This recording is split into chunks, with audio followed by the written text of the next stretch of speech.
All righty. Okay, good evening, everyone. We're going to start getting this, looks like a possibility of a little bit long meeting going early tonight if we can, so if you bear with me for a minute, I'll read my script and we'll get moving. Good evening, all. My name is Robert Tatro. I am the chair of the Auburn Zoning Board, and I'm calling this meeting to order. Today is Thursday, January 15th, 2026, and this is the 6 p.m. edition of the Auburn Zoning Board of Appeals, located at the Auburn Town Hall, 104 Central Street, Select Board Meeting Room, second floor. I just want to remind everybody that if you have electronic devices, if you could turn it down to a vibrate or silent mode, please. Is anyone recording this evening? Okay, hearing none, seeing none. You are welcome to record the meeting, but by law, you are required to disclose it. So if we don't have that problem, we can continue on. Okay, so before I begin this evening, last month we had a request that I start the meetings with the Pledge of Allegiance. So if you would all join me in the Pledge of Allegiance.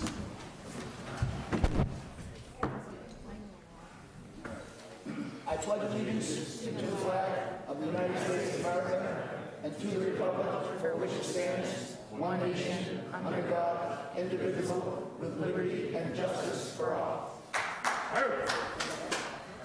Nicely done, Maureen. Okay.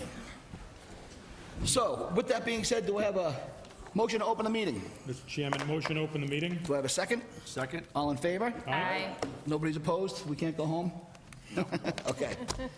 So we have our first hearing this evening, 6 o'clock p.m. applicant McDonald requesting a special permit under section 3.9.1.2 of the Auburn zoning bylaw for a kennel at 25 Inwood Road, map 31, parcel 40. Do I have a motion to open the hearing? Mr. Chairman, motion to open the hearing. Do I have a second? A second. All in favor? Aye. Is the applicant present? Ma'am, if you could approach the lectern. I'm the butter. I gotta recuse myself. Okay. So we have one person on the board here, Ms. Rhodes, that is in a butter, and she's going to recuse herself for this did. particular hearing. Great, thank you. Okay. Go ahead, ma'am, if you just want to go over what you have, what you're planning to do, and I'll turn it over to the board and the abutters. Okay. My name's Tracy McDonald. I'm at 25 Inwood. I'm planning a doggy daycare, no more than 25 in the full week. Dog walks and doggy daycare from as early as 6:30 to 4:35. Any questions? Okay. So I'm sure there'll probably be a lot of questions. Usually what we do is we reserve comment for the abutters first. Okay. But do I want to just get the minimum information down about the number of dogs, different things like that first? Do you want to go right to the abutters? I mean, I'm, with the opening brief, Mr. Chairman, I won't speak for the board, but I'd be interested in hearing the abutters. I mean, Okay. she did actually mention, the applicant did actually mention the volume and her hours of operation. But if the board has any questions they'd like to move forward, Okay. then we can certainly do it in either direction. All right, so what we'll do is we'll take it from the abutters first, and then Okay. we'll go from there. So do I have any abutters that want to speak on this particular hearing? Okay, whoever it might be, if you'd want to come up to the lectern, ma'am, you can go ahead and sit down. Okay. If you want to come up to the lectern, introduce yourself, give us your comments, and, right, if you haven't already signed in, if you're going to speak, if you could do that also, please. Yes, sir? Hello, I'm John Gagne. I live at 26 Inwood Road with my wife Pamela and my disabled daughter, 39 years old. And I'm here to inform the board of an incident involving my daughter, Lindsay. She went out for a walk, and on her way home, she was attacked by at least 4 dogs, pinned up against a car, our neighbor's car, and was bitten several times, and one bite required medical attention on her under her arm here.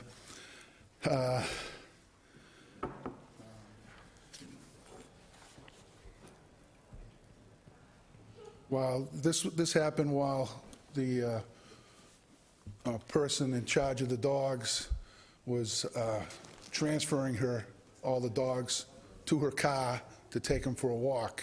None of them were leashed.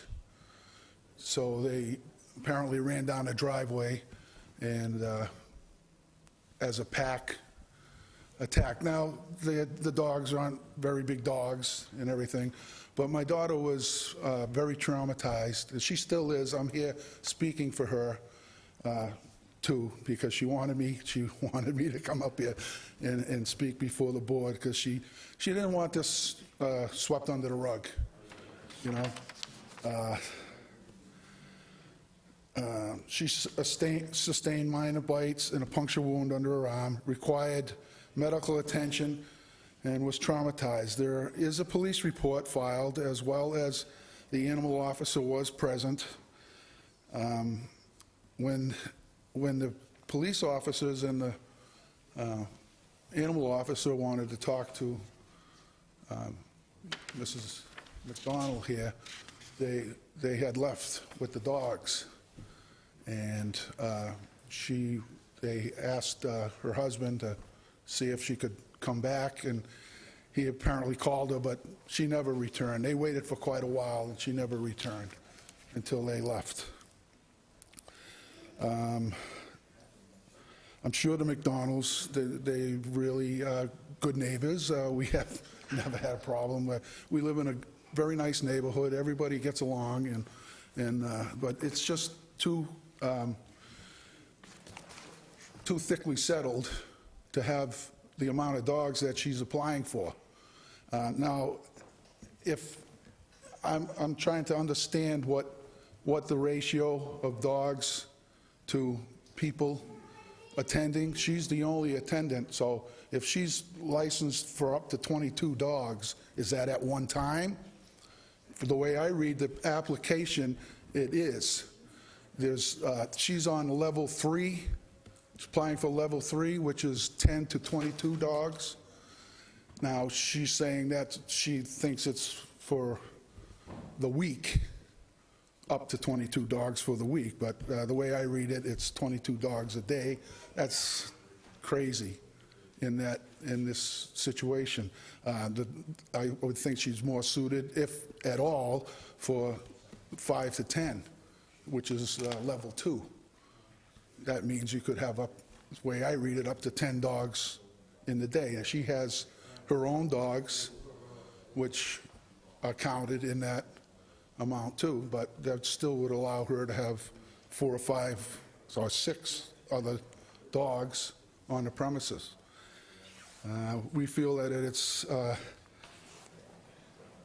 detrimental influence because safety concerns, the ratio of dogs, the noise levels, as well as the influence on property values.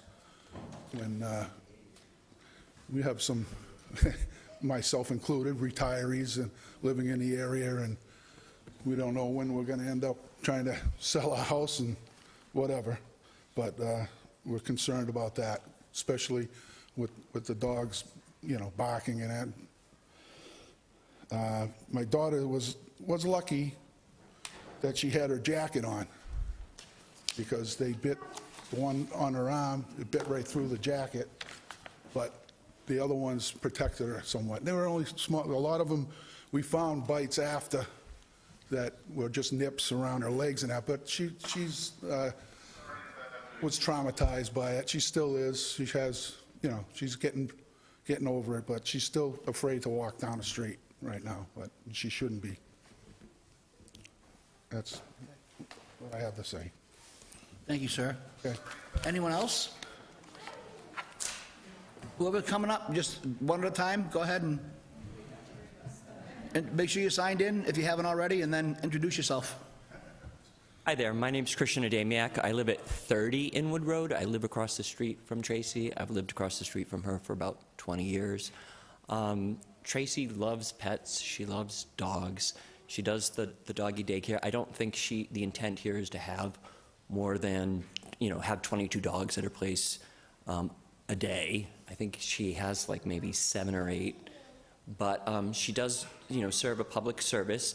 There are people who work, and Tracy's kind enough to take the dogs for a walk. As a result of the pandemic, she was teaching, but she had to switch jobs. This is presently her livelihood, walking dogs and taking compensation for that. Again, I live directly across the street. She does it during normal hours. I don't think the dogs are too loud or bark or it's, any more noise difference than typical of a neighborhood. I was present the day that the unfortunate incident occurred. I'm not saying there was a dog biting or wasn't. I didn't see any. What happened was she was putting the dogs in the car and the back automatically flew open and the dogs ran out, but I didn't see them attack the daughter as a pack. I actually didn't see any attack, and when that happened, I went out and helped her corral the dogs. They didn't bite me.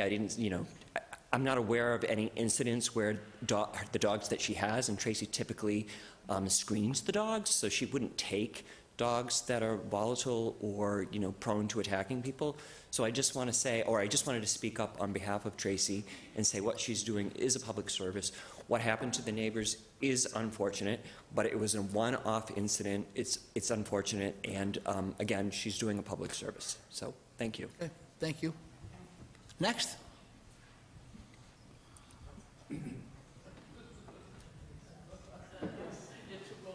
Good evening. My name is Kelly Hall. I'm a resident at 8 Inwood Road, with my husband Matt.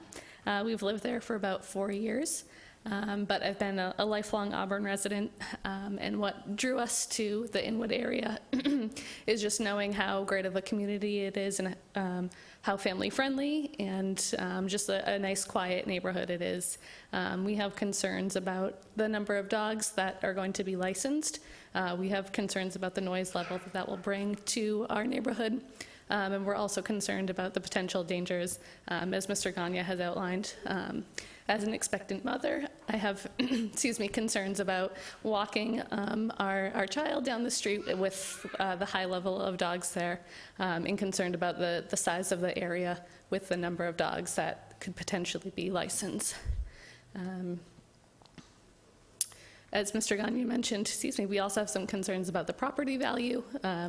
We just moved there. We're hoping to stay on Inwood for a good long while. However, with something like that bringing increased noise to the neighborhood, we don't want to see that a shift in the environment of our neighborhood and what impact that could potentially have on future residents being interested in living in our community. Thank you so much. Thank you. Next.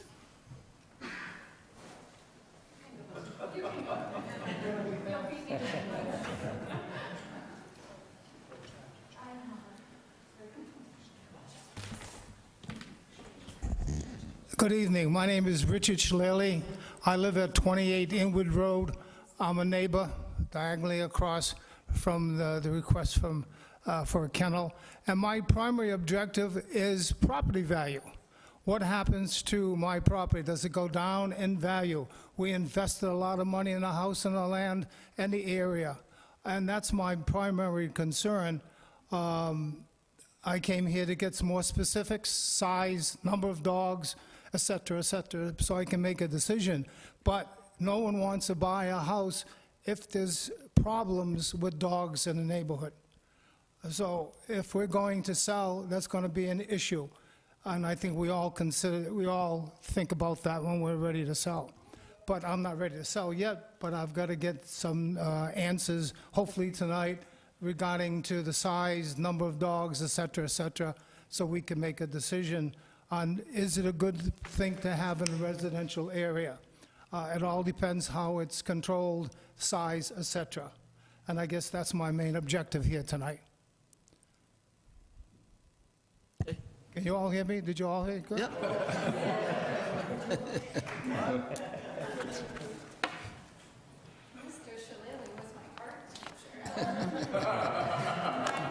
My name's Jennifer Stanwyck. I'm also an Auburn Life.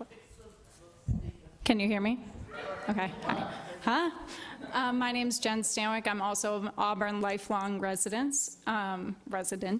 and my dog has been being walked by Tracy for the last 4 years. That was an unfortunate incident that happened, but like I can also attest, Tracy screens her dogs insanely well, better than any place I've ever noticed. She'll take them on a full day just to make sure and ensure that they are safe dogs, that they get along with other dogs. And to speak to property value and things like that, my neighbor, I live on a small dead-end road on Renaud Drive. My neighbor also has a kennel license. She has about, I think, 8 to 10 dogs herself, and her next-door neighbor's house just sold for like triple the amount that it should have sold for. And they have dogs that bark constantly, all day long. And Tracy's don't. Anytime I've gone up to her house, it's so quiet, unless I'm picking my dog up because my dog's excited to see me. And my dog gets so excited to go there. She takes such phenomenal care of the dogs. She screens them, she takes them on walks, and I don't think Tracy would ever take 22 dogs a day. I think we would talk her out of that, but she would never do something like that. I think she normally takes he said, like 6 to 7 dogs a day, including her own. And, you know, it's her livelihood, like he also said, but she does a phenomenal job. Incidents happen, accidents occur. She took a step to remedy that problem when they came out of the car. She immediately went and bought a guard for her car in the back in the trunk, so that way the dogs can't jump out like they did that day. And she notified all of us immediately. She screens her dogs. They're not bad dogs. I can attest my dog's pretty darn cute. And, but yeah, she's a phenomenal person and a good neighbor.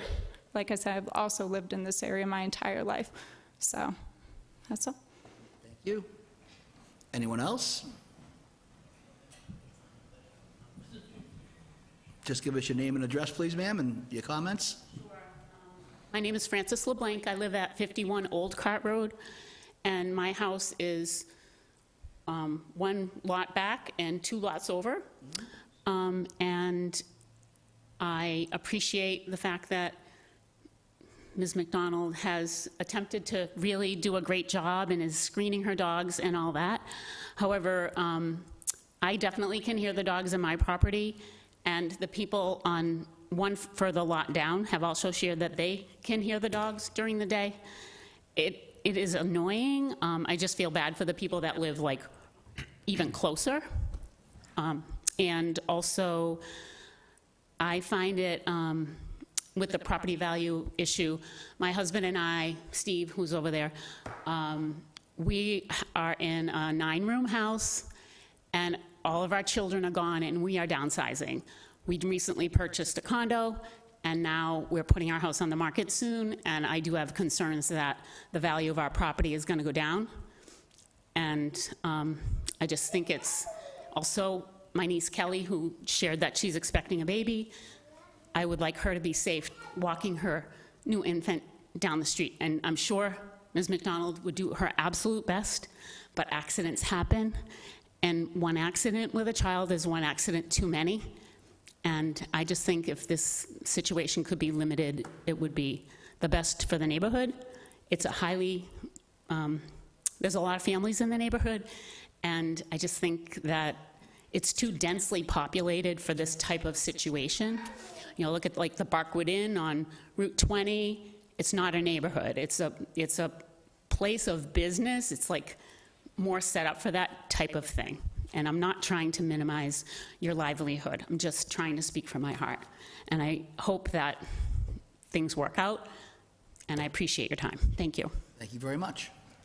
Anyone else? Good evening, ma'am.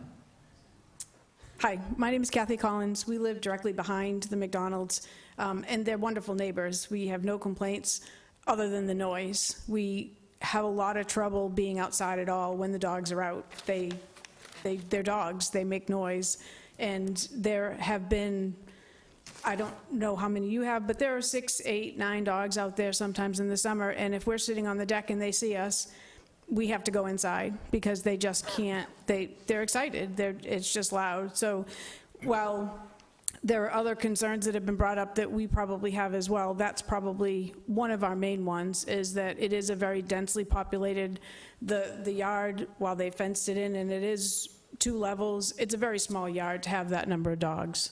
So I think that's probably our main concern with being directly behind them. But I do appreciate what you're trying to do. Thank you. You. Next. If you just give us your name and address, please. My name is Connor Dunn. I live at 62 School Street. I've been an Auburn resident for 6 years. I have known Tracy for 5.5 of those years. She is a phenomenal, caring person, first and foremost. My wife is currently expecting. She's due in March. I have a 2-year-old son. I bring my 2-year-old son over to her house to pick up my dog 2 days a week, consistently at her house. I have no qualms about safety. I have no qualms about my wife being there or my son. In the time that I've known her, there has been this one unfortunate incident that was mentioned earlier tonight.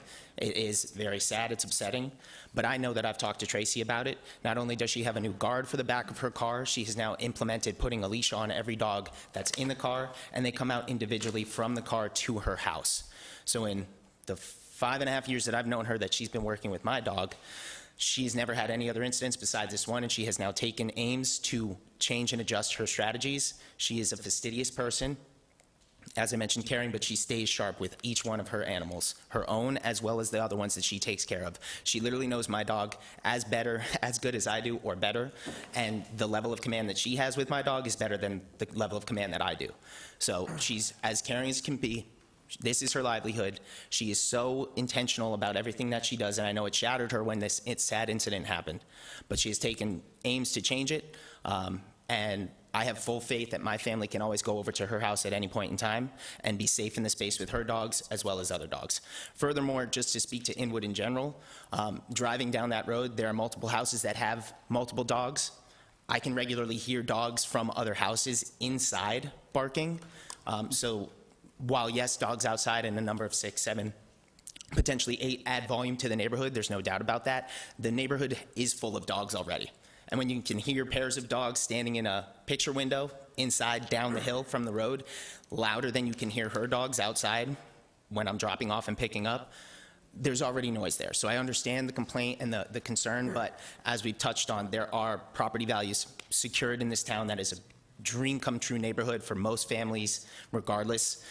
A house in that area has just sold above asking price, and I think that while I recognize that as a complaint, I think that ultimately it doesn't devalue from the neighborhood, it adds value in the fact that it's a community little spot that myself from this side of town can come to and other people can come to and congregate in the family of our dogs. So that's all I wanted to say. Thank you. Thank you.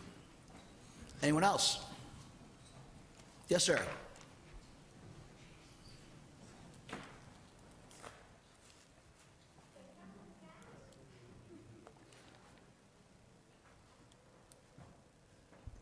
Al Rafferty, Paul Street. I believe one of the rules for dogs, as far as code enforcement is concerned, is if there's a dog noise complaint, code enforcement has to right out there, personally observe it, and if the dog barks longer than 15 minutes, it's a violation. So my question is, if you're going to have a kennel's worth of dogs, how the hell are you going to control the barking for that many dogs? Now, of course, one of the problems you folks will find out is this. If you call code enforcement and they go out to observe it, and they don't personally hear it, it didn't happen. Doesn't matter what you said. They have to personally observe it, or it didn't happen. And when do they come out? The dog is barking, you call them, they come an hour later, it's too late. So once again, I'm not sure if this is a residential district, and special permits should be issued to businesses that aren't going to substantially cause light, noise, smell, traffic issues. But a dog kennel? You've got to be kidding me, really. And as far as dogs barking in someone's house, once again, you can call and complain. Has anyone done that? Have there been any complaints from code enforcement? Maybe they would care to answer that. Have you been on that street? Have there been a lot of dog noise complaints? But a dog barking in a house is quite different from walking out a dozen dogs outside, where the decibel is going to be much higher. So once again, I recommend you not approve this. That just seems to be a ridiculous kind of business to allow in a residential area. But then again, you can give it to them if you want, and you have. Okay, thank you, Mr. Rafferty. Anyone else? So, oh, go ahead, sir. No, I just have some other administrative things to cover with this area. Go ahead. Ken Kavanaugh, I live in 43 Old Cart Road, 2 houses diagonally behind where this is being proposed. Very minor interactions, wonderful person, have never had any issues whatsoever as a neighbor. I moved into a residential neighborhood by design, and I really did not want to move into a neighborhood that starts to have businesses as part of the neighborhood. So there is that concern. The noise is a concern. I have dogs, they bark, I pull them inside immediately, but I can't imagine pulling in 10, 15 dogs at a time. And I keep hearing that it's never going to hit 22 dogs, it's never going to be this many dogs. Then I just don't know why we'd have to apply for 10 to 22 dogs if that's not what's being sought. If under 10 is all that's needed, then that would be more appropriate for the application. Thank you. Anyone else? Go ahead, ma'am. My name is Savannah Tote. I live at 41 Old Cart Road, so I am one house down from the Kavanaughs. While we don't actually abut directly, we still can hear the dogs down the street. My worry would be the more dogs there are, the more barking there would be, the more agitation between other dogs, as well as it being, these are all dead-end roads, all of these roads. We all moved into these neighborhoods hoping that they would be private and nobody would drive through there unless they lived there is really the intention when you live on a dead-end road. So even people just coming in to drop dogs off, it becomes a safety issue for our children playing in the street and in general, just traffic, walking on sidewalks, everything like that. Okay. Did you sign in, ma'am, by any chance? Thank you so much. Mr. Lodger, sir, to you. Danny Lodgers, 39 Prairie Place. I'm just asking, I'm not for or against, but I'm asking a couple questions just for future reference for myself. Has the business been going on all this time? Has there been permits issued for the business that's been functioning all this time? And what happens, is there a feces disposal? I have a friend who actually owns a daycare, doggy daycare in Wilmington, and I know she pays astronomical amounts for that. And I know that's a residential neighborhood. I know it's not zoned business. So these are things that are coming up in the future. So I'm just asking for my own personal, like I said, I'm not for or against. I'm just wondering those couple things. So I can't say how long this has been operating, but what I can tell you is, based on this very well-prepared report from Tanya Corbo, by the way, who was our new animal control officer, and I was very complimentary to her before this meeting began, because she wrote 2 very succinct and well-written reports that are unbiased and very factual about both of these particular hearings this evening. So I just want to give her credit as a new town employee and say thank you very much for being very thorough with these. The first documented incident that I have in front of me today, let's put it that way, would be December 19th of 2024. Scout, a Beagle Australian Shepherd mix, went missing while in the care of Ms. McDonald. The dog was reportedly off leash at the time of the incident.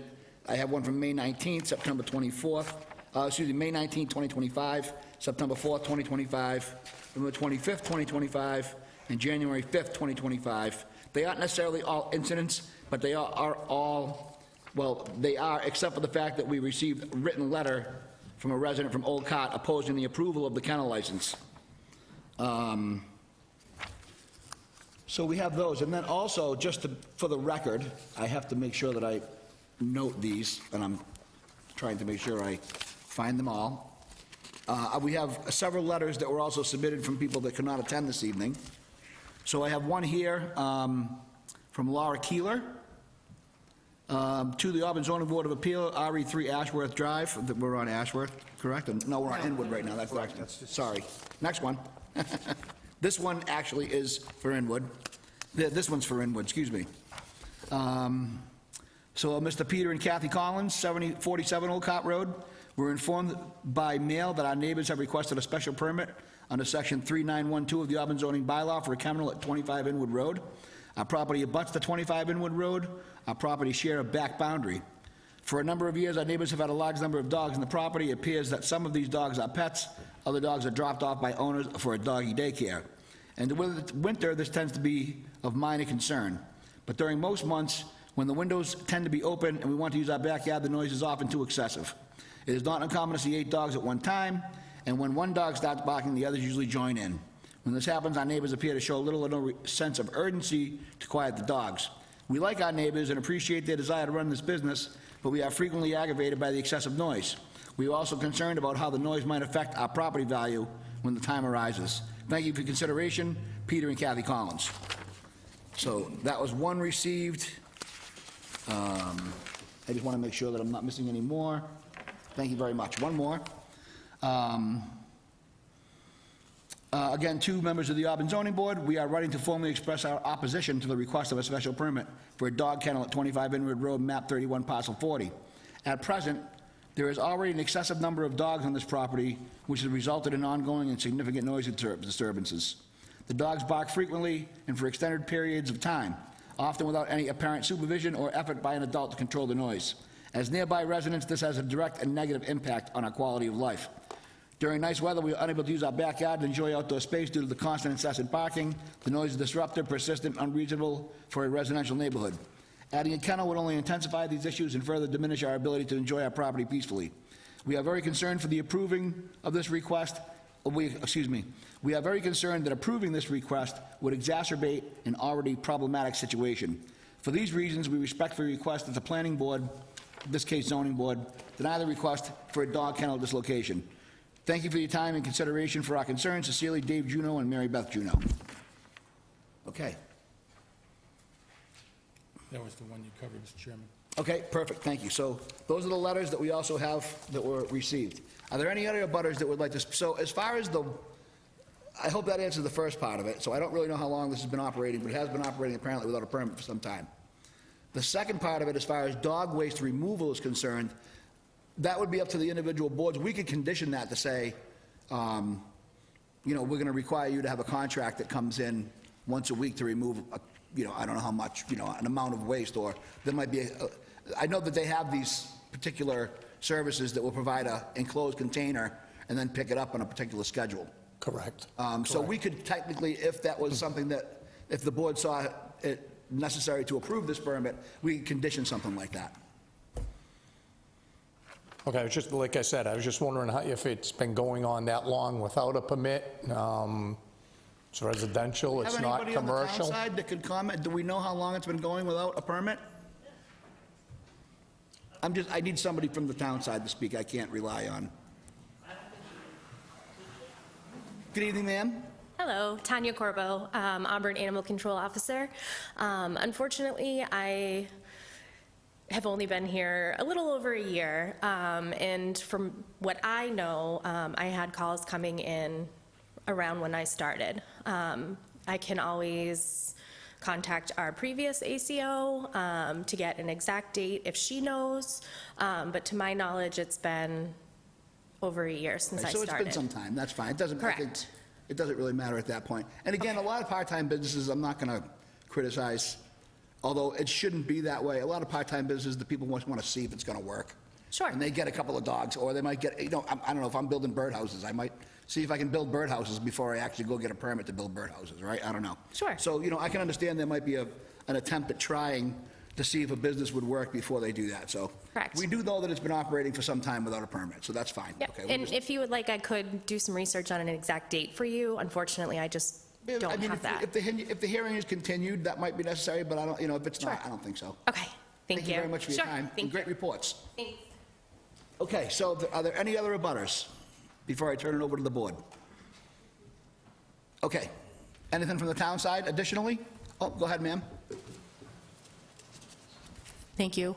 Darlene Coyle from DDIS. I just wanted to remind the board, you have 4 members tonight. One is recused. So when you go to vote, you'd have to have a supermajority. Thank you very So much. And I'll 4 explain votes. that to the applicant when we... Thank you. When she comes back up. Thank you so much. Thank you. So actually, you know what, I'll explain to it now before we move on. So what they're saying is normally if we have a full board, we could split a vote. It would be, you know, maybe 3-2, 4-1, something like that. But because we have a limited number of members tonight that can actually vote on it, we don't have any alternates yet, the 4 of us have to vote in unison. So if one of us votes and says no on this, the measure fails. She won't get the permit. All right, so that's just the way it works when we're at a limited number. But we also have to give her the opportunity to continue, should she choose, and come to a meeting when we have a full members. But unfortunately, right now, with a butter and no additional, we're still waiting for our alternates. It's kind of a difficult situation for us to be in. So, okay, with all that being said, good evening, sir. Good evening, Mr. Chairman. And I'm just going to go ahead and turn it over to you. Normally, I think I want to start switching it up a little bit, if you don't mind, but I think with this particular hearing, I think we might just keep things in order. I appreciate the courtesy, Mr. Chairman, and I am absolutely in favor of not, as I've done historically, not poaching each and every question from my colleagues. Just thorough. Thank you, Mr. Chairman, and thank you, Ms. Bush. If the applicant can come back up to the lectern, please. Thank you, Mr. Chairman. Good evening. Evening. So I did want to follow up on a couple of quick points. You heard the banter with regard to operation without a license. And there was some discussion on whether or not we knew from a town perspective on how long that took place. Why don't we just ask you, how long have you been operating this business without a license? I started very small when COVID started with walking a friend's dog, and then that friend would tell another friend, and it was just dog walking, and it slowly progressed to dog staying after a walk, and it's been slow since about the start of COVID. I was a WPI professor, a Worcester State professor, worked for the Worcester State schools, and I was adjunct, so once COVID hit, they started going to lay off, so I know a lot of dog people. I'm in a huge dog community. Dog people kind of stick together. So I had 4 dogs of my own. I've lost one since then. So I have 3 dogs of my own, and my dogs have friends. So through those friends, I said, you know, I'll watch this one, or I'll take this one for a walk. And I don't take any randoms. I don't advertise anything. It's all someone says, oh, Tracy walks my dog, and they like me, the dog likes me. I do a 6-hour meet and greet to screen the dogs to see if they pass in the car, if they pass with each one of my dogs, if they pass in the yard, if they pass in the house. So I do excessively screen any dog that is going to be part of my pack to make sure that they do well. When I filled it out, I guess I was confused because I checked from the 11 to 25. I will obviously never have 25 dogs in a day. Let's get to that in a moment. Okay. But I appreciate it. Okay. Thank you for that. So, and I'm not trying to drag this point around, but since COVID, since that time when you started doing that, was it out of courtesy for friends, or were you actually getting paid?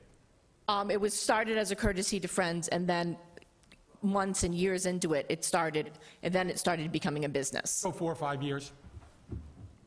Yeah, around. Very small start.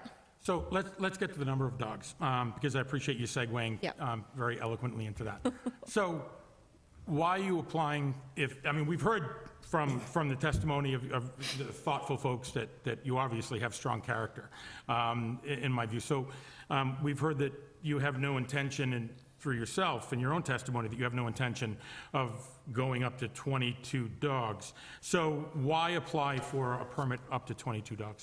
Well, Tanya came to the house and let me know that this was the process. I wasn't even aware of the process. She gave me the paperwork. I came down to meet with her and met with everybody that I needed to. I signed all the paperwork and met with her. She came to do the permit, and I said I was willing to do whatever I needed to do. Okay, so part of the process, though, was for you to complete this form, and what I call attention to is where we have, and this was interesting to me, I mean, we have permits, may I, Mr. Chairman? Excuse me. Nobody. I apologize. I still think I'm young. I mean, we have licenses up to 26 and over for dog numbers. But you signed this form, and it was clearly checked off at 11 to 25. So And what was your intent I in thought the doing? 11 to 25 was for the week, how many dogs I would care for the whole week. Okay, And so you thought and that was... I writ in there that I would not have that many dogs in one day. It would be the dogs under my care for the whole week. So every dog has a different day that they come. They don't all come at the same day. All right, I do see your note. Okay, Yeah. so understood. So you thought that was cumulative? Yes, over my that whole, timeframe. the care for all the dogs I care for, not 22 in one day. Okay. As you've been operating to date, how many dogs have you had at one single time in that property? I have had 9, 10. One time? Yes, but I tried to get 7, 8, because I have 3 of my own. Okay. So I count the 3 of my own in that, but comfortably, I would like 7 or 8. Okay, but you've had up to nine dogs on that property? I have. At one time? Yes. Okay, all right, thank you. I'm going to reserve, Mr. Chairman, and give the other board members a chance to jump in. Okay. Thank you, ma'am. Yeah, hi. Hi. My big concern here is obviously the noise. I'm sure you run a wonderful business, but the noise is just a huge concern in a tight neighborhood, densely populated. Excuse me, can you talk into the mic? Yeah. Thank you. Yeah, the densely populated neighborhood, obviously, and having that amount of dogs, I kept feel for the people. Dogs can be totally annoying. I know that once one starts barking, you're going to get them all, and that 8 dogs is a lot to be barking at one time, especially in someone's backyard. So I'm reserved with that. I'm good. Thank you. Ma'am? How are you this evening? Good, how are you? Good to speak. Hi, I have a question. How big is the yard? Well, my whole property is about .73. I have a yard to the side that goes out of the sunroom. That's a separate fenced yard, and then a yard out the back door that is from the driveway, that tarred area, and then it goes to the tiered backyard. So I have 2 separate yards. The whole yard property is .73. And I guess the waste, what do you do with the waste now? Well, I walk all the dogs, so if they do poop in the yard, I do pick them up, pick up the poop and dispose of it in my bins, in poop bags, but I walk them for morning, afternoon, and evening walks, and the majority of them poop on the walk. So I walk them, we hike, we walk at different parks, and I pick up their poop and dispose of their poop. Okay. And But we don't normally walk in the neighborhood. Sometimes in the summer, I walk my own dogs, but I don't normally walk in the neighborhood with the dogs. Okay. And I do have a couple questions, because it looks like there were a couple complaints about the dogs not being leashed. Do you keep them on leashes when you're? They are leashed from the back gate to the car, and that incident that was brought up was they were in the back, and I went to go give them water, and the emergency door on the RAV, if something interferes with shutting it, it stays open, and it stayed open enough where they jumped out of the car. I have fixed that with a guard where they can't get over, so when it opens up, a guard comes down, and I have carabinas that their leash actually gets in the carabinas, so they're actually seat-belted in the car. As soon as they go from the leashed, back fenced car, from the yard, they go to the car, and they get in their carabiner that's clipped to the car. So even if the car door did open and they got over the guard, they're leashed in the car. Okay. So they can't get out. Okay. And when, I did that instantly after that happened. Instantly, I ordered the Amazon guard, went to the dealer with my car, and instantly did it. okay. But my daughter was bitten Hold on. Ma'am, if you're going to speak, you have to go up to the microphone. It's okay. We just have to get you into the record. Go ahead, ma'am. Okay. I said what I was going to say. We haven't closed the hearing yet. Do you want to speak? Yes. Okay, if you want to have a seat, well, you can come up. Give us your name and address. Go ahead. If you could sign in for us, give us your name and address, and... Oh. Right over there.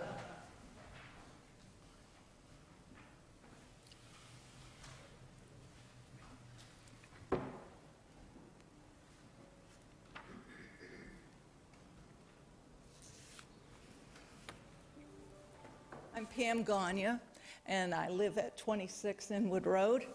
And my daughter is the one that we were talking about that got bitten several times.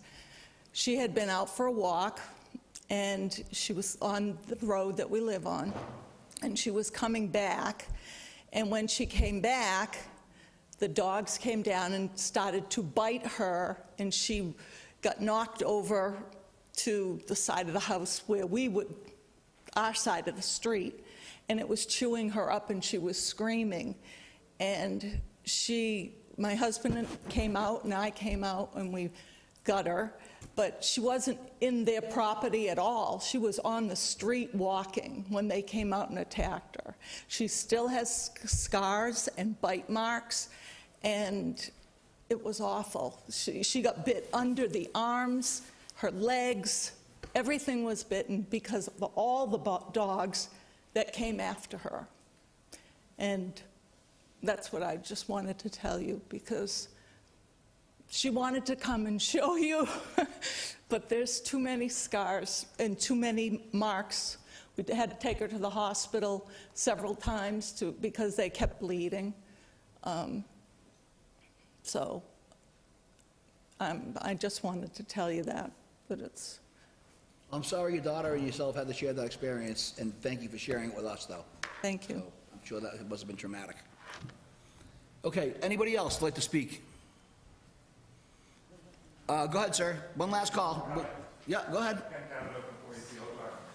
The question about how big the property is very important, but the second important question is how big is the property behind, how far away is the house of the next abutter to where these fences end?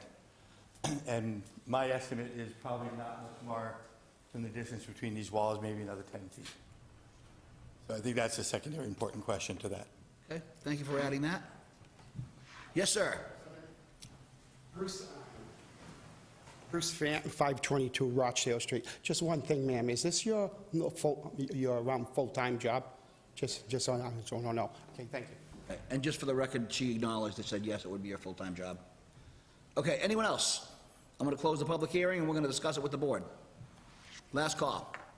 Hearing none, seeing none, do I have a motion to close the public portion of the hearing? Mr. Chairman, motion to close the public portion of the hearing. Do I have a second? I'll second. All in favor? Aye. Okay. Any comments, questions, concerns? I'd like to go last, Mr. Chairman, if I Okay, may. you may. My concern is the noise. I mean, Yeah. feeding time, dogs get going, that's a lot of dogs in that tight neighborhood. You know, I'm sure she runs a beautiful business. I just feel that it's too tight, too densely populated for 8 dogs to be housed all day, and for people to have to listen to it. I don't agree with that at all, Okay. my opinion. Ms. Bush?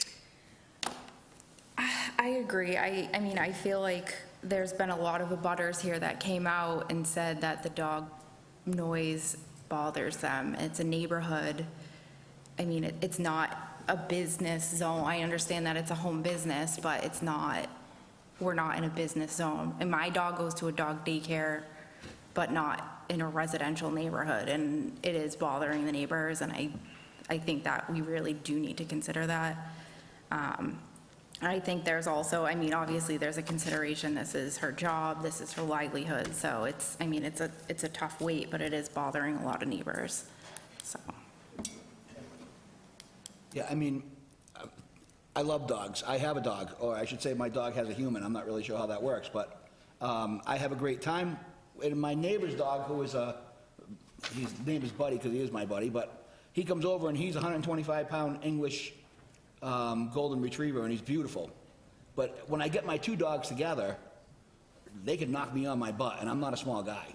You know, when they start and they're wanting to get the business, you get 10 dogs together, they can really, they require a lot of strength. Yep. You know, and that's all I'm saying. You know, and I do believe that these businesses have value. and I love the fact that they could even be in the neighborhood, if they were serving the neighborhood dogs, right? So if you had 6 or 7 abutters that were going to work and leaving their dogs with the neighbor, then they all come home at night in the same houses, and that's probably a good thing. But when they come from the outside, I think we're adding to rather than complementing. And that's just my opinion, again, you know, for what it's worth. And again, you know me, I'm a fan of the home-based businesses. I think that they're an important part of the community, and especially the difficulties in earning income these days and the limited ability, we try to do everything we can, right? I think, as my colleagues have mentioned here, I think the abutters have spoken. Yeah, it's not fair to the neighbors. Yeah. So, okay, I think we can wrap this up then. Do we have do you want to keep going? I'm sorry, go ahead, Mr. Maron. I wasn't sure. I forgot that we skipped the order tonight. Not a problem at all, Mr. Chairman, and your opinion always matters. Thank you, Mr. Chairman. I'll try to be brief.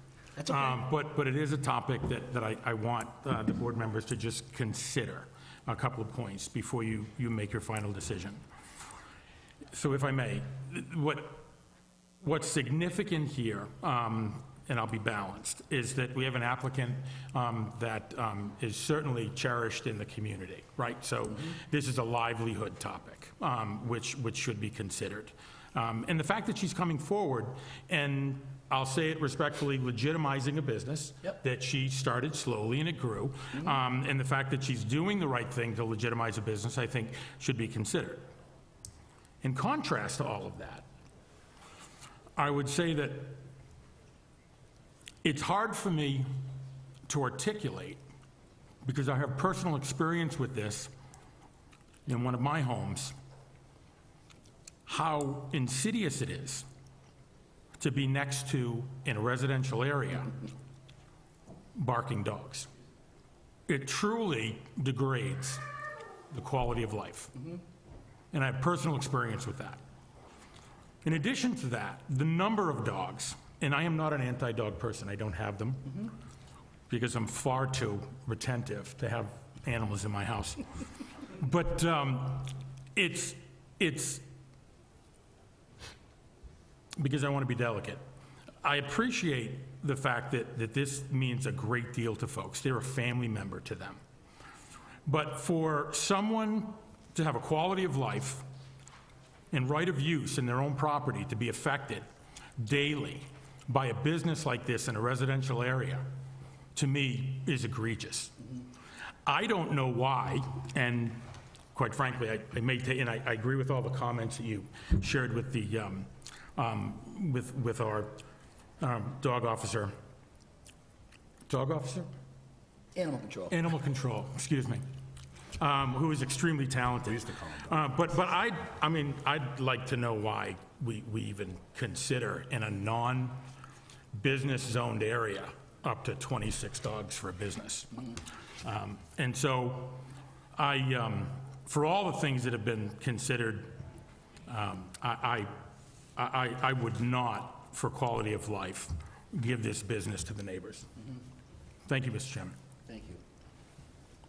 Okay, well, I think we've had all the discussion we need then. So is there a motion on the 6:00 p.m. applicant McDonald requesting a special permit under section 3.9.1.2 of the Auburn zoning bylaw for a kennel at 25 Inwood Road, map 31, parcel 40? Mr. Chairman, I'll make a motion to deny. All right, we have a motion to deny. Do you have a second? I'll second that. All right, so we'll do a roll call vote. Mr. Maron? Deny. Mr. Cussy? Deny. Ms. Bush? Deny. And I'll vote to deny. Thank you. You can follow up again with the Board of, with the Department of Inspection Services. You can't reapply for, I think is it a year? 2 years, correct? And again, we have a sort of a mantra on the board that we like to promote vigorous business district, vigorous business in the business districts, but we have to maintain the integrity of the neighborhoods as well. And that's kind of important to us, so for that reason, we had to deny it. Okay.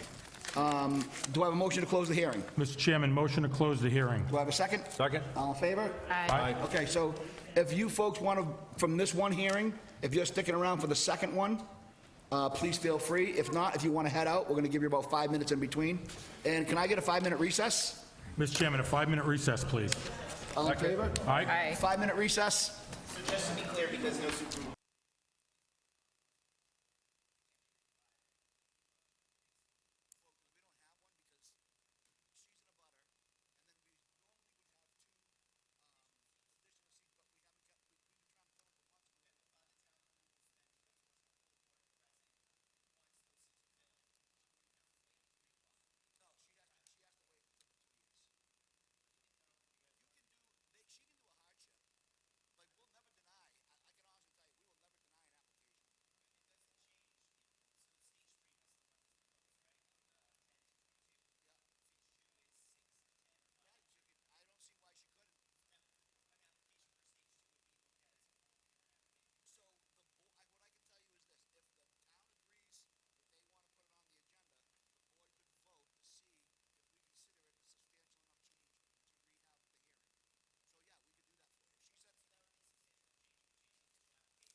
Okay, do I have a motion to What come is out interesting? I don't of recess? Mr. Chairman, motion to come out of recess? Do I have a second? Second? All in favor? Aye. Okay. So we are back to having a five-member board, and we are going to start the 6:05 PM applicant Jared Webb, bless you, requesting a special permit under section 3.9.1.2 of the Auburn zoning bylaw for a kennel at 3 Ashworth Street Road, is it Ashworth Street or Road? It says both. Map 52, parcel 15. Do I have a motion to open the hearing? Mr. Chairman, motion to open the hearing? Do I have a second? Second. All in favor? Aye. Is the applicant present? Hi, if you can come up to the lectern and give us your overview, and then we'll turn it over to any abutters, and then you can answer the questions of the board. Good evening. How are you? Good, how are you? Good, thank you.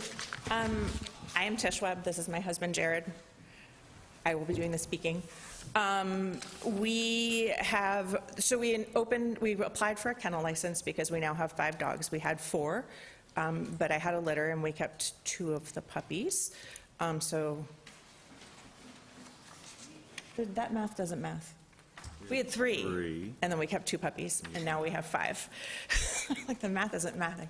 But in parallel, as of probably June or July last year, we opened what's called a sniff spot, and it's the shtick behind it is it's a private dog park, so the people rent your yard. It's only for them. My dogs are put away. We don't go in the yard. They have to clean up after themselves. And we didn't recognize that that needed a business license as well, so that's how this all got wrapped in together.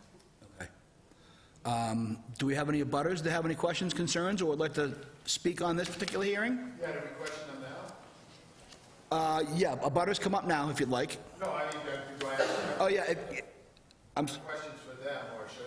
well, so what you do, you have to speak through the chair. Okay. So if you can come up, sign in, you can actually direct them to me, and then they'll come back up and answer them for you.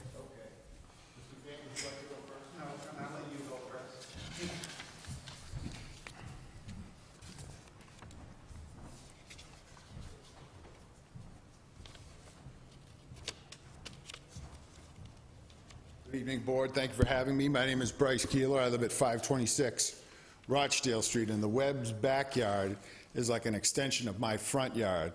So my yard looks kind of like down into their yard, and they have a stockade fence on the, I guess it'd be the south side and the north side, so it's kind of like a wall. So it's kind of like the Great Woods effect, so when their dogs bark, I can hear it at my house. I didn't think that you guys would believe me, you know. We're kind of far apart, but I mean, when I go to bed, because I'm a professional driver, I have to be in bed like at 6:30, 7 o'clock, because I have to get up at 2:45 to be, you know, at my job for 5 o'clock. And usually, like clockwork, the dogs would be outside barking for 15 minutes, and I'm like, it took me a while to figure out whose dogs they were, you know, because I'm not, you know, I'm in bed, I'm not going to jump out and look. And then I figured out it was the Webb's dogs. You know, I didn't know if it was the sniff spot or what.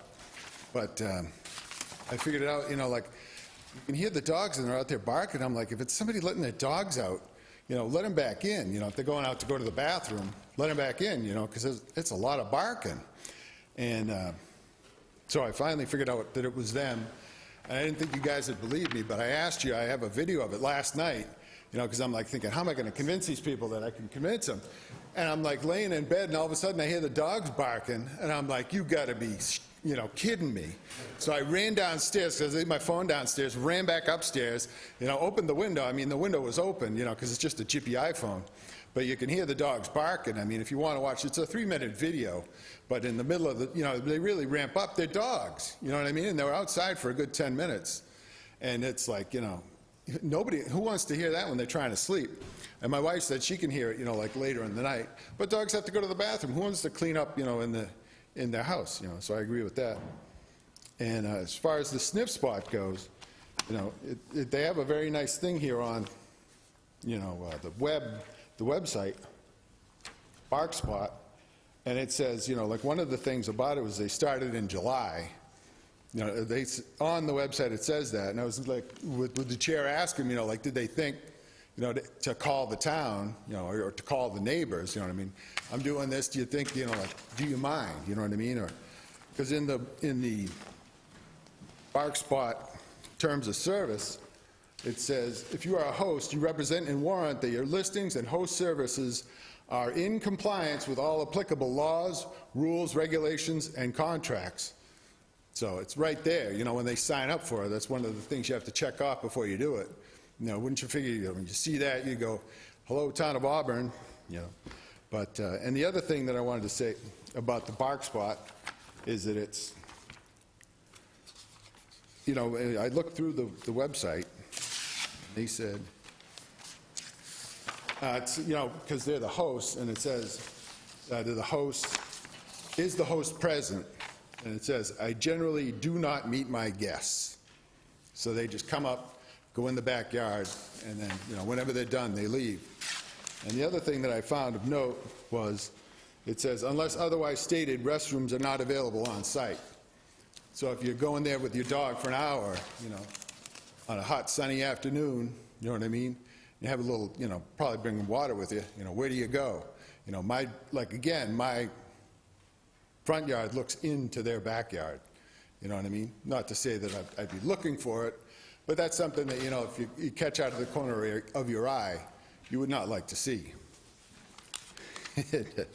So, but the other thing is, I mean, would the chair like to see the video that I took, or hear I it? don't think it's necessary. I mean, we'll take your word for it that you have some noise issues. Yeah, oh yeah, it's, you know, and if they add, you know, the bark spot to it, I mean, because dogs get excited. I mean, I had a dog. I love my dog. You know, the first one that I had, Mr. Fant used to steal it. You know, I'd go over to his house, scratch on the door and let it in. I couldn't find my dog, and I call him, you got my dog in? Yeah, I'll let her out when I come home. But then my second dog just died in October. You know, she had a stroke. And, you know, you can't get another dog right away. But, I mean, one dog is fine, you know. But yeah, those are my concerns. And, you know, it's just the noise. You know, the noise and, you know, like other people are saying the property values. You know, if they get the people that are buying the house get technical and do a search, oh, there's a kennel, you know, within, you know, like, you know, next door, abuts you, you know what I mean? There might be you know, you never know how the housing market's going to go. If that's like, you know, might be one of the things that they'll try to chisel you down, you know, 20 grand for, you know. But just, you know, and that's the other thing I was looking at was property values. Thank you. So, just to make sure that we all understand, do we know what this bark spot is? Do you all know what it is? Yeah, there's a It's like an Airbnb for dogs. Yeah. And what they do is you put your yard up on like an app, and it's somebody that might live in an apartment, or maybe, I don't know, has, you know, limited access to play areas with their dog, will come over and sign up on the app. They'll go and use your yard for half an hour, and they'll pay a certain amount of fee, and then they're gone. So this is more of an individual use type of thing. Okay, just want to make sure that everybody understood what this was. Yes, sir. Bruce Fant, 522 Rochdale Street. I live I'm on the side of Bryce. I'm halfway up on a hill. I overlook them. I overlook the Sportsman's Club. My wife works at home up in our loft. I have a loft, and she would call me, I'm in at work, and say, keep hearing dogs, these dogs. And I would say, oh, it's a Sportsman's Club, running birds, or they're running dogs, don't worry, it's going to last. And it kept going on. Then when Mr. Keeler mentioned it, in the summertime, we have a windows open. I don't use the central air. We hear the dogs barking. I love dogs, just like the chairman here. I have no issue, but the box spot, whatever it's called, I have 5 acres of land, and my son has been hounding me to do that when I retire. And I said, I don't want any part of that. So, but I'm also a meeting member,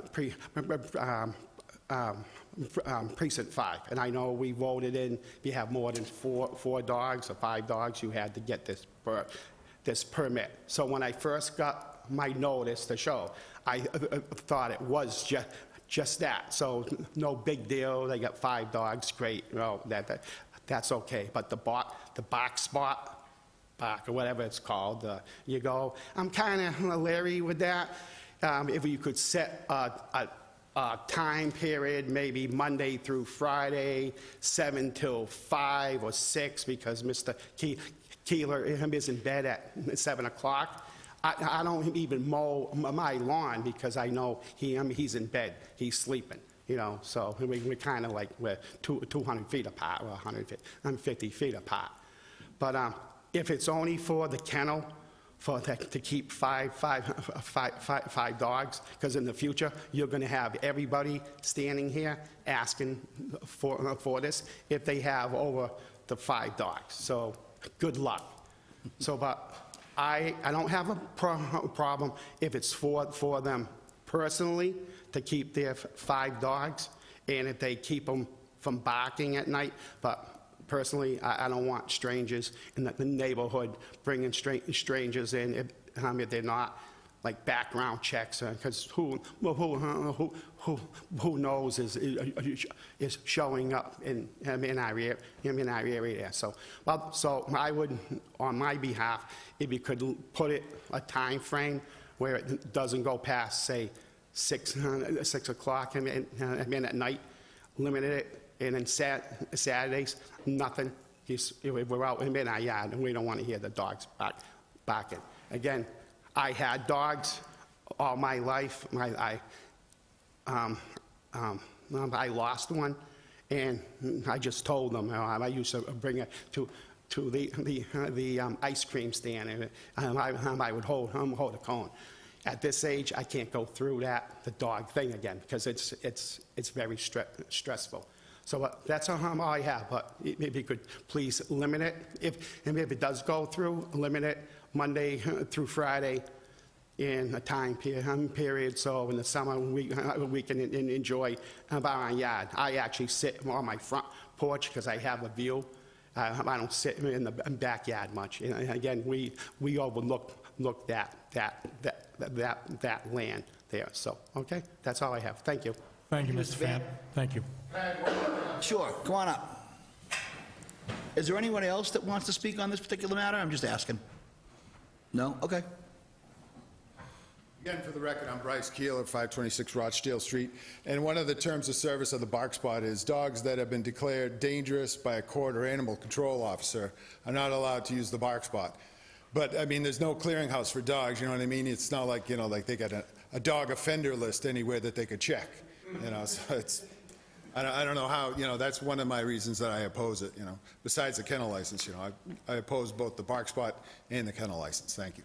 Okay, thank you. Last call. Okay, hearing none, seeing none. Do you want to go ahead and turn it over to, who you want to go first, Ms. Roach? Put me on the spot, huh? Well, we were going to try to break it up a little bit. Yeah, I'm in. Okay. Does the applicant want to come back up to the lectern, please?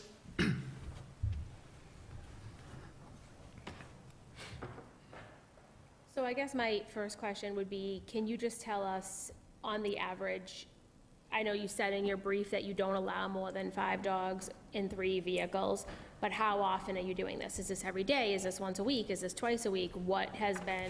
How often has it been rented out? So we don't have it open all of the time. I believe in the summer, we opened it at 9 and then stop at like 12, and then it doesn't go past 4. Because I have my own dogs and I want to use my yard as well. And is that every day? Yes, but it's not. It depends on when it's filled. Mm-hmm. We could go a week without any dogs. We could go 2 weeks without any dogs. I will say in the summer, it's more regular because we do allow them to use the pool as well. People like getting outside with their dogs that don't have the space to use and would not like to go to a dog park where there could be aggressive dogs. They would like to go to a private spot. That's why it's called a sniff spot. It's not a bark spot. It's where you would go and have a private spot, just to enjoy your time with your own dog. Do you do it in the winter? Mm-hmm. It's open now, yeah. We do. It is. Okay. We have one regular We have lady. 2 or 3 regular ladies. Yeah, that like to come. I think one's a lunch lady, and she comes after work. She has 2 rescue dogs, and she comes and she'll run our yard for like 3 hours at a time. And she just sits out back and reads a book, plays on her phone, and their dogs are quiet. If they bark, it's because they're happy and she's throwing them a toy. I will say the sustained barking is my dogs, and I didn't Yes. realize they could hear it. Yes. Okay, and then I guess back to your own dogs for a second. You said you had puppies. Do you breed dogs? Do you typically? I am not a regular dog breeder. I had a litter of puppies that I did for a purpose. If I breed again, it will be another few years. It's not something I do on the regular. Okay. We got into the confirmation breed show. Yeah, show about dogs. 5 years ago. Yeah. Okay. So we travel a lot, go to dog shows a lot in the Springfield, and down the East Coast, all over the U.S. And we just wanted a better, I guess a better bred dog. Yep. So that's, I did a lot of research And kept 2 of that litter. of Yeah, the litter, that of the wasn't dogs supposed you to had. we were supposed to keep Yeah. one, but the boy was so cute, and we couldn't take it. It happens. Okay, I think I'm good for now. Okay. Ms. Bush? I just want to clarify, we are determining whether or not we're going to allow a home occupation. We're not determining whether or not she's getting a kennel license. Is that accurate? I thought it was both. Or is it both? Let me look at that application again to make sure.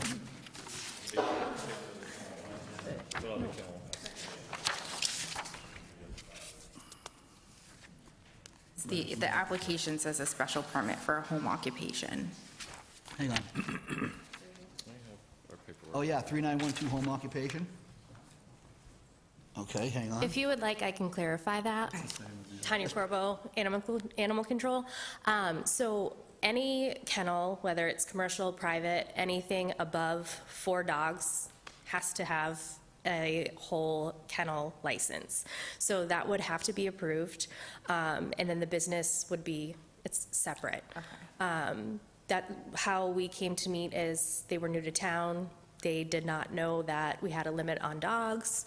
They went to license their dogs as 5 dog tags, and that's how we met through the town clerk, was they were trying to license the 5 dogs. So yes, that would have to be approved as well. Okay. Okay. But that's not what this application before us indicates. I understand what you're saying. Sure. So just, and not trying to be tedious on purpose. Sure. But what's before us specifically is a home occupation. Okay. And it does not, because that would require 2 votes.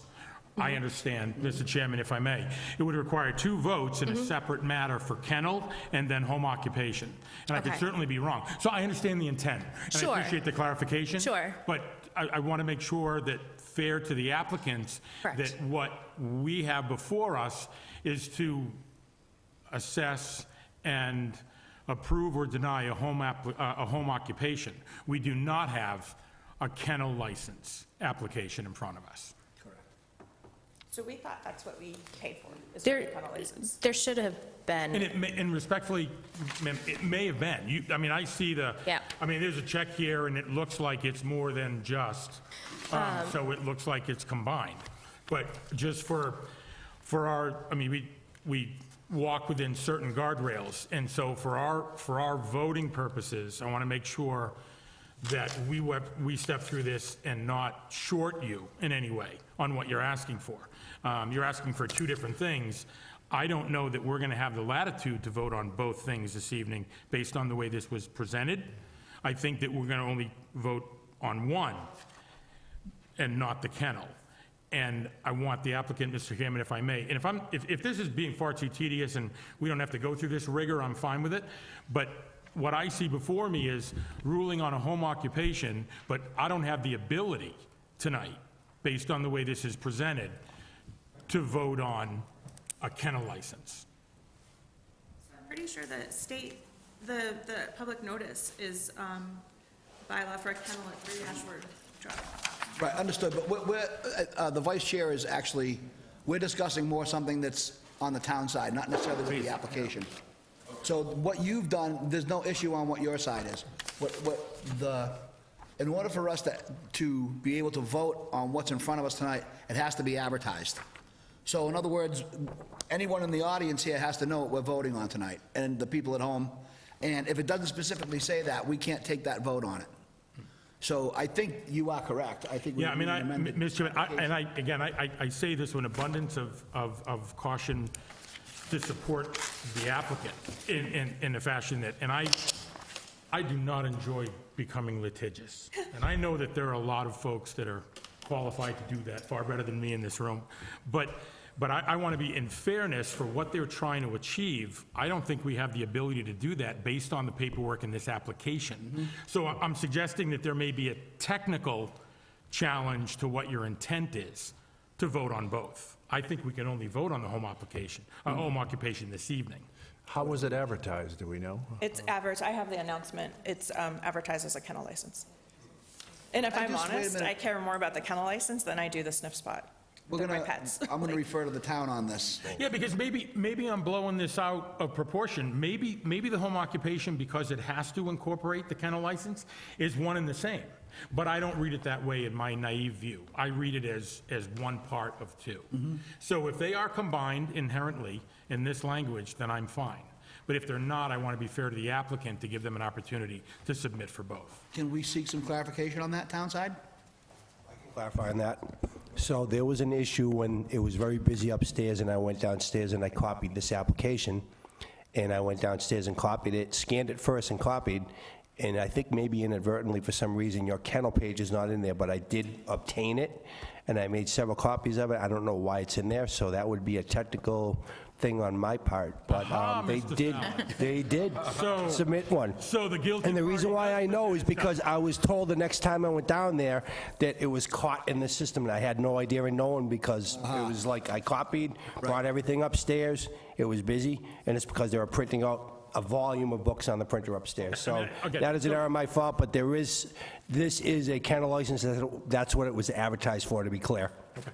Thank you. And I'm fine to write that on this page and proceed that way, because I don't think that I would need any more information. I understand the intent of their kennel license. Sure. I just want to make sure that we're not shortchanging what their aim is here and just ruling on one and And not. through the chair, if you could ask Mr. Jared Webb, do you recall that when I gave it back and you said? I do, yes, sir. You Yes. actually put the Yep. stamp on it right here for He me. has it right there. He has a It copy says of it, so received it's December inadvertently not 23rd, in your packet. 2025, Town of Auburn, DDIS. And he even signed it, and he initialed it because paper was misplaced, and I gave it to him, and he remembered that he found it, he scanned it because he was on his computer, and he goes, "Oh, I found it on my computer right here. Let me sign and stamp that for you." And I said, "Yes, sir, thank you." Town side? Ma'am? Thank you.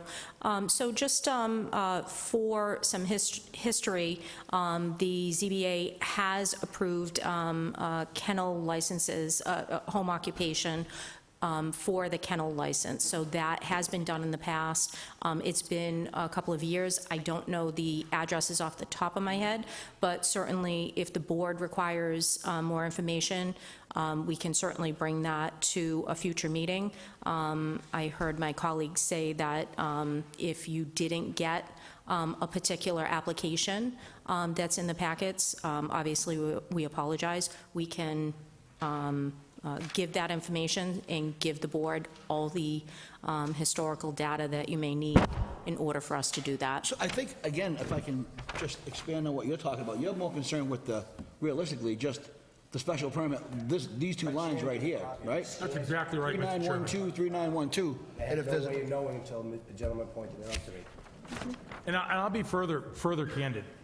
If this for some reason gets approved as a home occupation, I think it's intuitive to all of us that this home occupation includes the need for a kennel license. But I want to make sure that they're combined for the If applicant. the town is comfortable with, so what I'm seeing here, and Ms. Roach, again, an attorney, knows what we're talking about, there is a application for kennel license that is here and presented in the package. That's what I was. And it's with the town clerk as well Stamped and through the chair. received December 23rd. For the record, December 23rd. Right. I'll pass that along to And it was Mr. Marin. advertised. And it was advertised? That's what I care about. So I'm comfortable with moving forward with a full hearing with all the information that we have, as long as the town side is comfortable doing the same.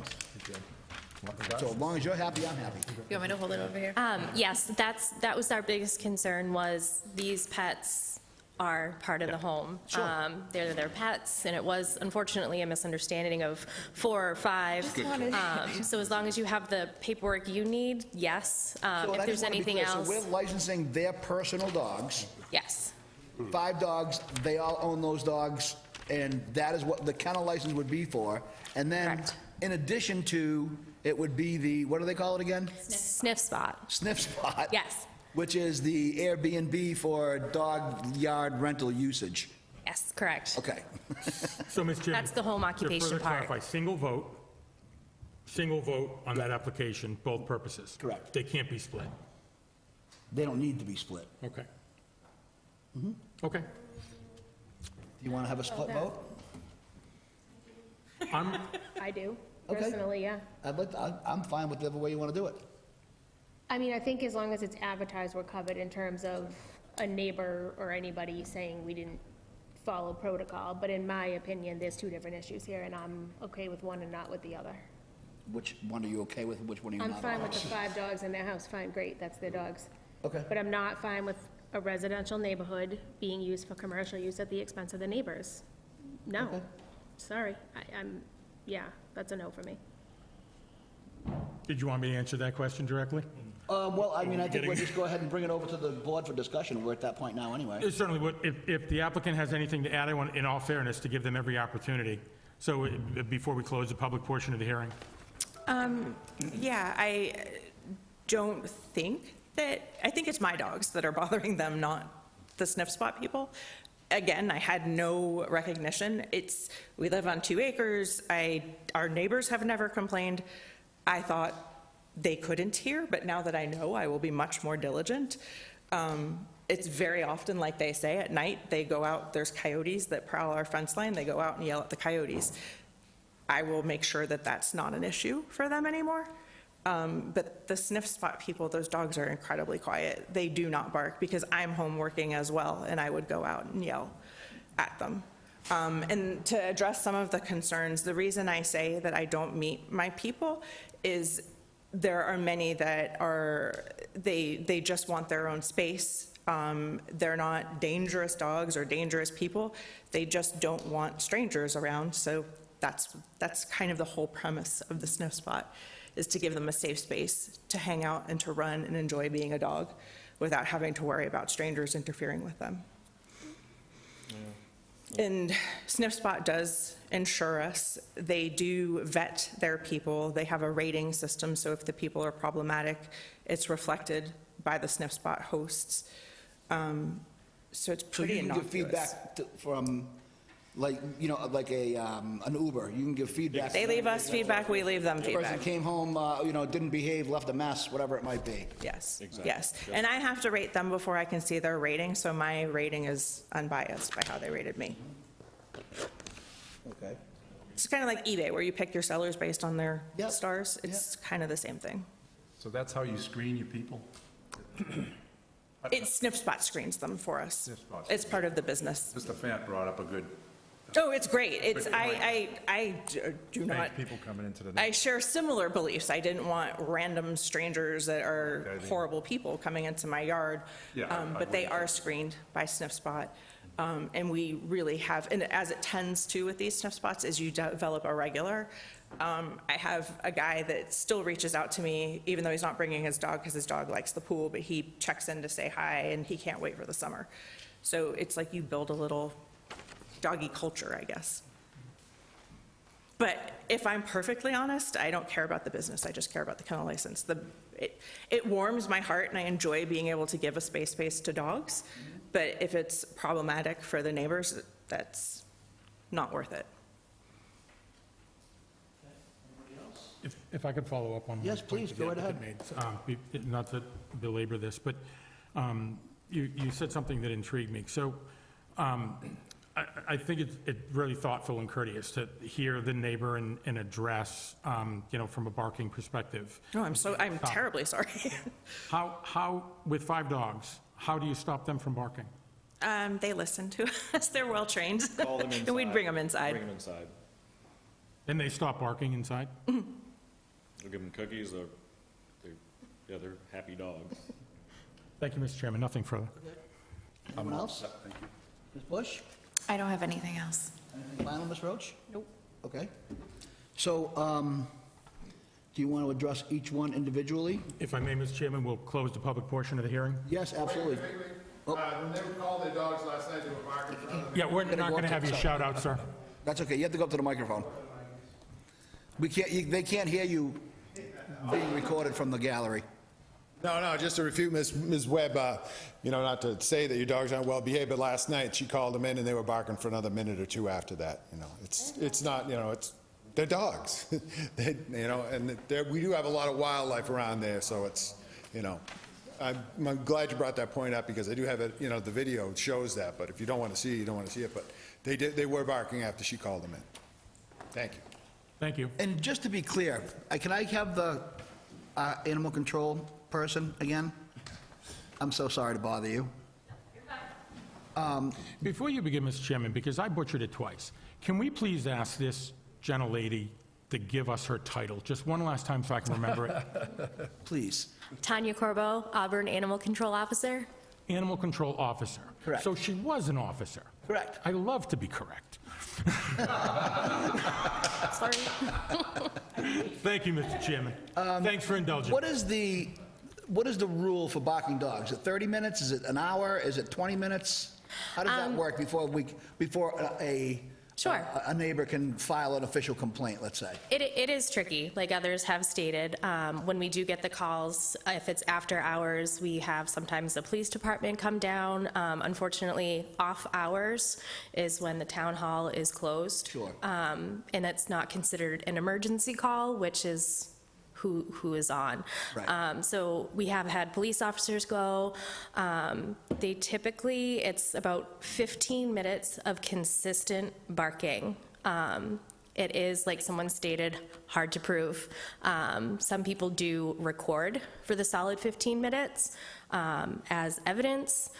I have not had a complaint come in to our department about their dogs or barking, so I do apologize. Typically, it is a conversation. I feel like more than 50% of the time when there are barking dogs in a neighborhood, you just go and address them, and half the time these people are mortified, saying, I had no idea, I am so sorry. And then, of course, there's the other half, that is the reason why neighbors have to record, because it is ongoing. Unfortunately, it is a tricky thing. We don't want neighbors or dog owners to, have that going on. So it's a gray area that we really do try to help both sides. And I do have to say, fortunately, most of the time it is a conversation. When we have to start going out more often, and we have to start citing them, things usually do change pretty fast. Thank you. Thank you. I don't know if this matters. If you want to add, and that's perfectly fine, we're not closed yet, but I if you could- genuinely don't know if this matters, but the barking is 3 dogs. My dogs don't all go out together. It's 3 dogs. So it's not a factor of numbers, it's a factor of who cares more about the coyotes.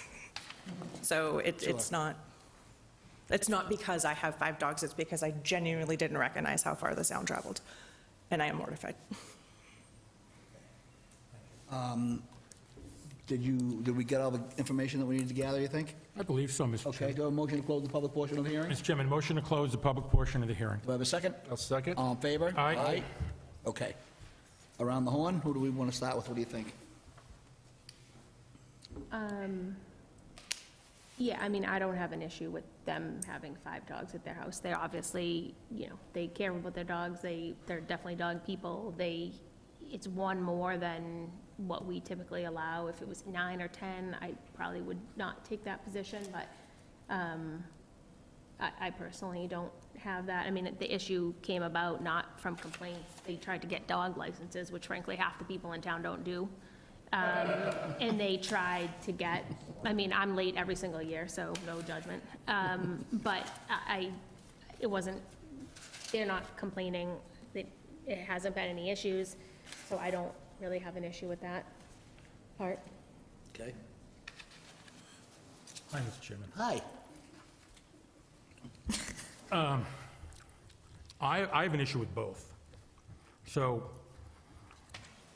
it's, what I appreciate is that this is, again, we take them all independently, but this is, again, a very thoughtful, articulate applicant that loves their animals as if they were family members. And I appreciate that connection. To me, any neighbor that has to put up with more than a single dog bark or a single dog bark, to me, is just something that we should be guarding against. 5 dogs, you know, in a residential neighborhood. And what I can appreciate is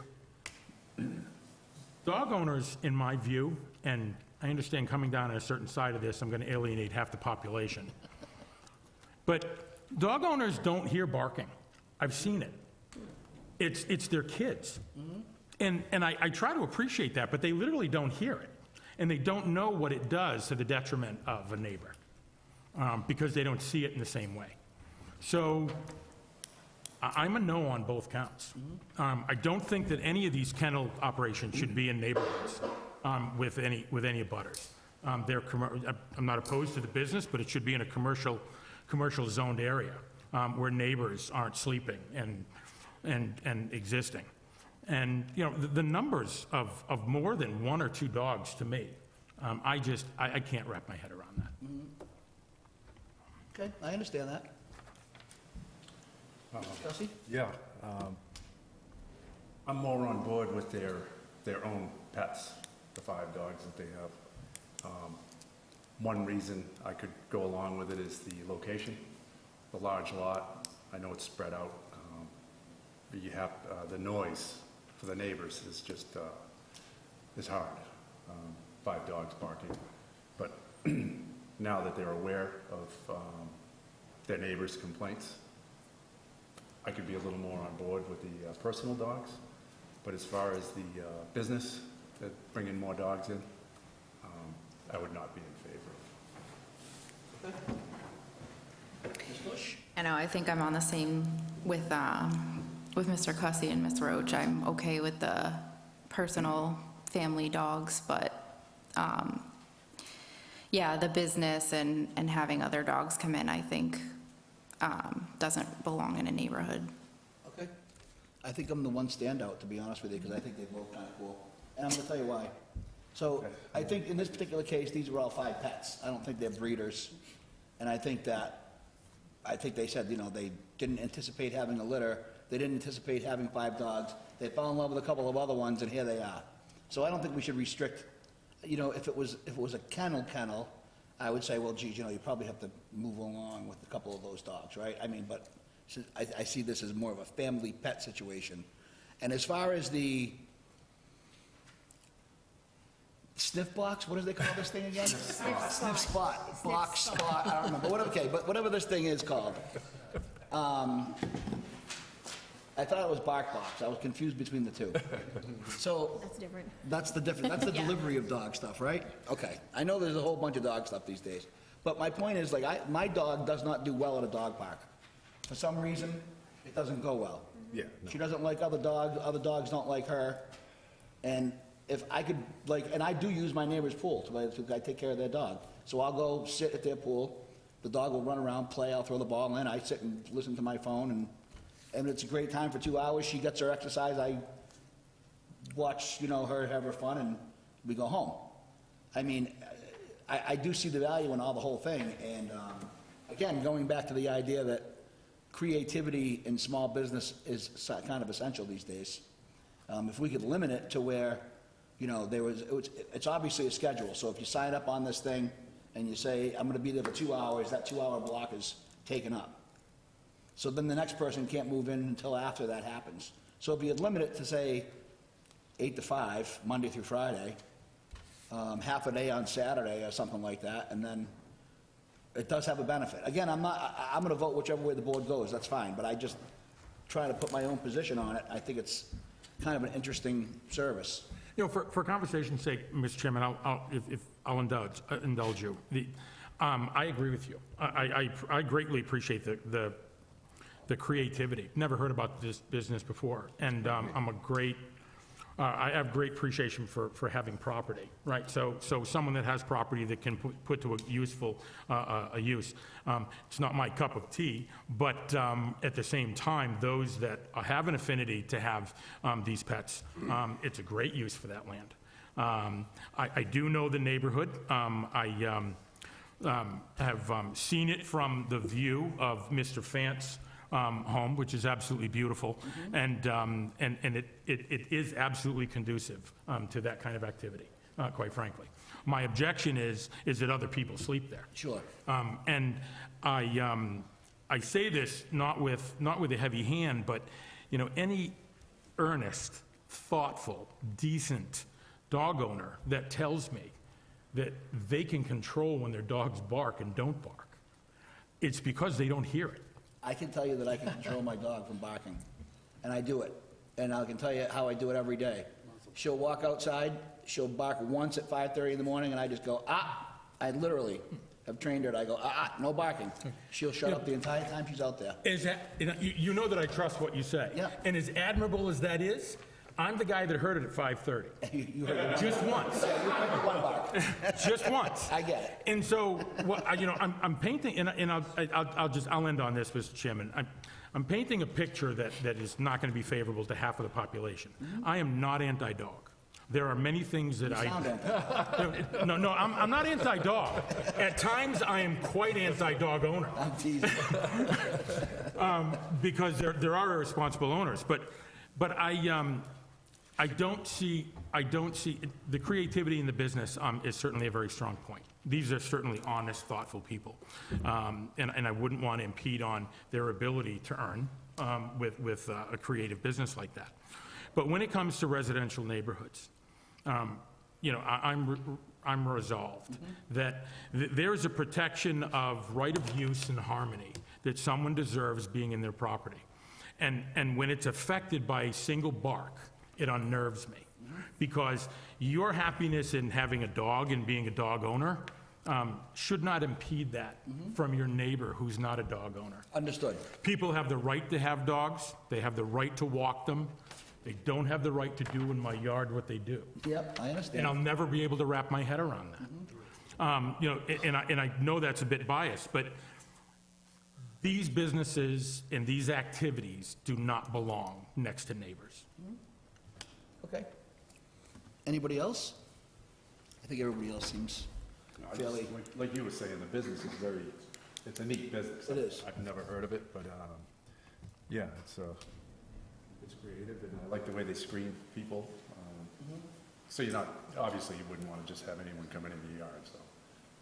And Mr. Fant brought up that point, which was a good one. Yeah, I mean, I think the 5 dogs, though, is good, but. Okay. But the business, I didn't. Where's my, here we are.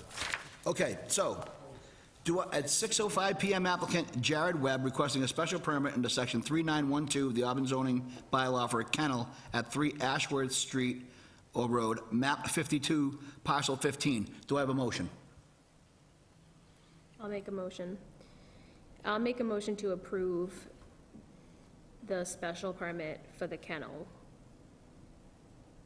Are we limiting to the 5 dogs? My motion's going to. Okay.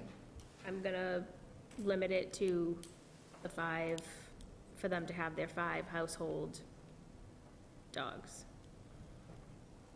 I am not making a motion to approve the home occupation. Okay.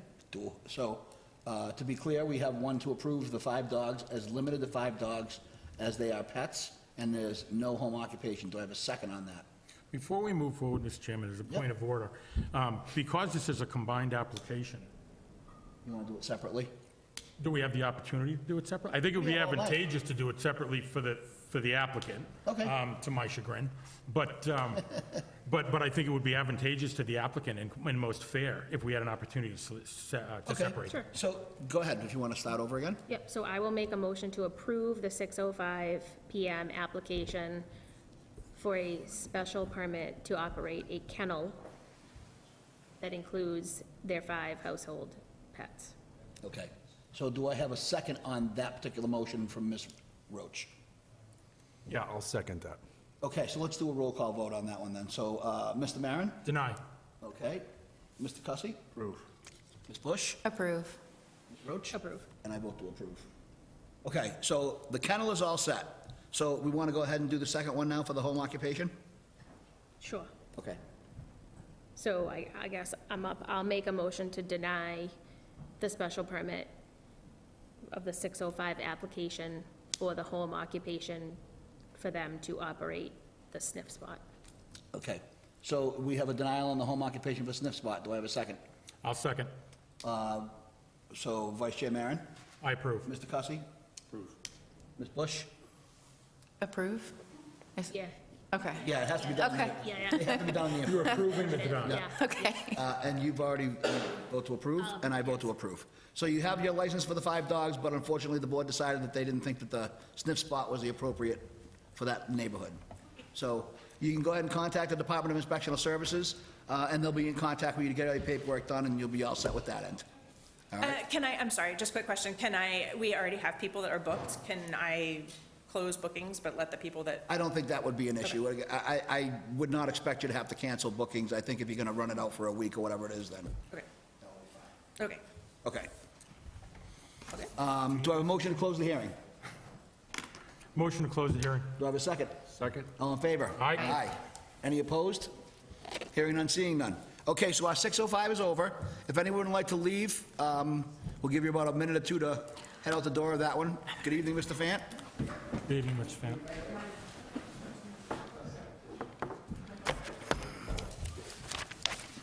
Yeah, so, to be clear, they were publishing books on the printer. So I run downstairs and I scan it and everything was good. And then I made copies. Boop, boop, boop, boop, and everything was good. And I brought them upstairs.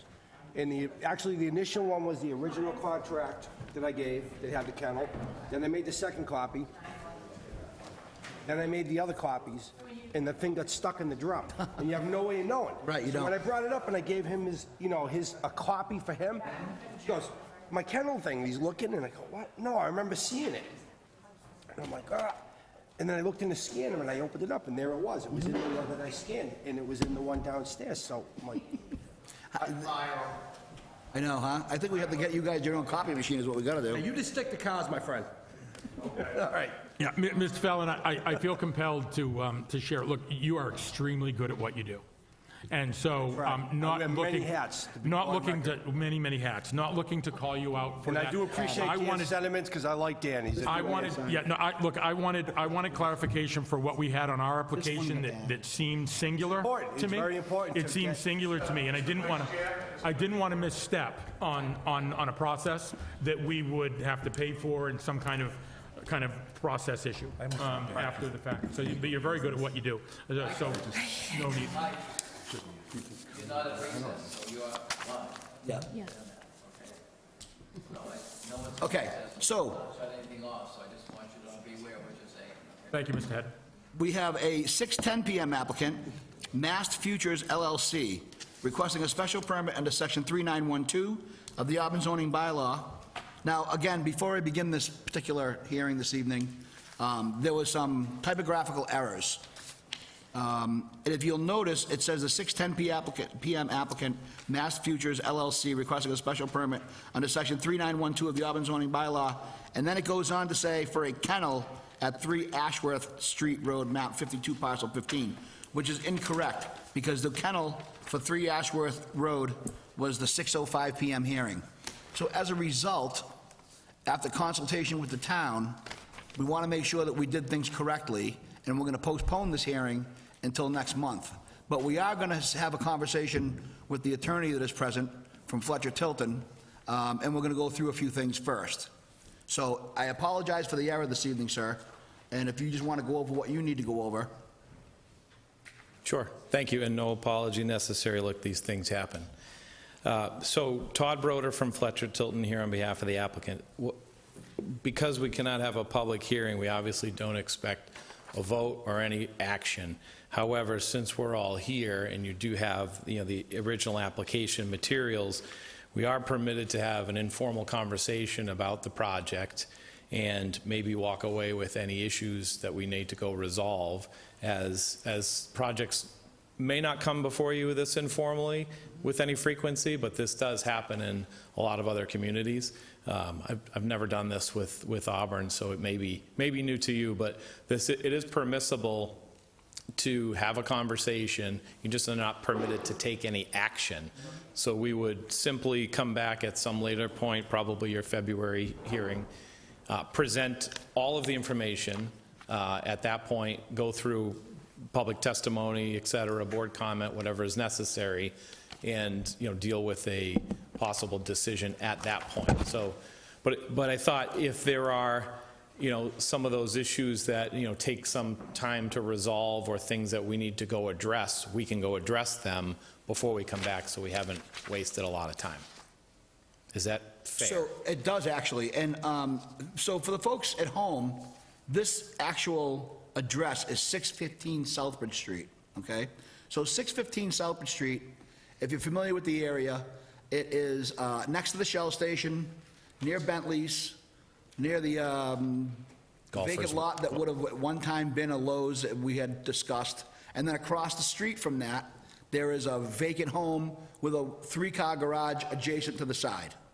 So that, just for the folks at home, that's the property we're discussing here, is that abandoned home with the 3-car brown garage off to the side next to the Shell station. Correct. Go ahead, sir. Yep, sure. Just a couple of things in that regard. It's a little bit over 1.5 acres of a parcel. There is a decent amount of impervious cover there now.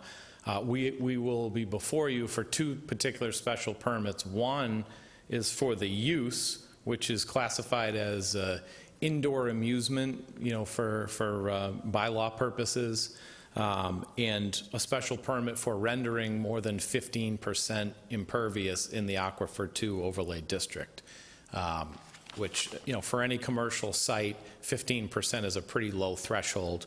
What's there right now, there's a pretty big paved field in the front of the buildings. I mean, we used to go buy Christmas trees there when they had that operation there. So it's currently about 28% or so impervious. I think some of that is maybe even more with degraded paving that had been there for a long time. So, and the proposal is 47 in a little bit impervious. So we do increase it by around 20% from what's there right now. But as you might imagine, this is an uncontrolled site with no drainage, no, nothing. I mean, it's just, it's what it is. It's a bunch of pavement. It was a house at one point, so. I don't mean to interrupt, but about what year that house was built? Oh, gosh, I mean, don't just know. based on the construction of it, I'm going to say it was in the 50s. It's been there my entire life. I was born in the 70s, so. That's what I mean. It's been there my It's whole gone back life, too. quite a ways, yeah. But so the proposal is to demolish that home, repurpose the lot, stay within really the degraded areas, because there is actually a wetland that sits off to the side on the left. It's unfortunately a wetland. What it really is drainage that comes off the Mass Pike and just gets thrown down the hill, so to speak, and it kind of lands here. So it's really, it's not, it's not maybe the wetland in the historical sense, but it is a wetland nonetheless. So we've got to stay away from that left-hand side in about the middle of the lot. The elevation goes up, so we're trying not to push too far back, because it gets pretty steep, and so this is basically built into the hill. So what's proposed is a 17,860 square foot building. 13,000 feet and change would be an indoor golf facility, simulator golf, if you're familiar. And 4,000 square feet of it would be, it's personal storage for the owner's stuff. It's not a business, it's storage for things that they have. So the indoor golf, it's proposed to be 10 bays of golf. So if you've never been, and I know some people haven't, so it's essentially a screen that displays a golf course, and you pretend like you're playing Myrtle Beach, and you're sitting in Auburn in this nice little facility with a couple of friends playing this course, which you probably never play in your life, but you get to play it on the simulator. It's great. You tee it up, you make a tee time, you show up, and you play your course that you want to play.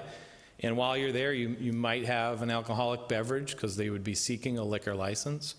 And you might have a light snack, very light. In this case, no grease traps. No, this is not a kitchen-oriented facility. This is, light snacks, just so there's Appetizers, right? something. Yeah, very. I like to refer to them, heat and serve appetizers. Very light, Yeah. yep. So, So there would be the bar, there would be the light service of food, and 10 bays. There's associated parking, 33 spaces, and there would be, all the requisite site improvements you might expect in terms of the paved area. There would be drainage improvements. This would actually be an improvement because the impervious area that now is just completely uncontrolled, degraded, historical. So this would have, modern-day drainage facilities involved.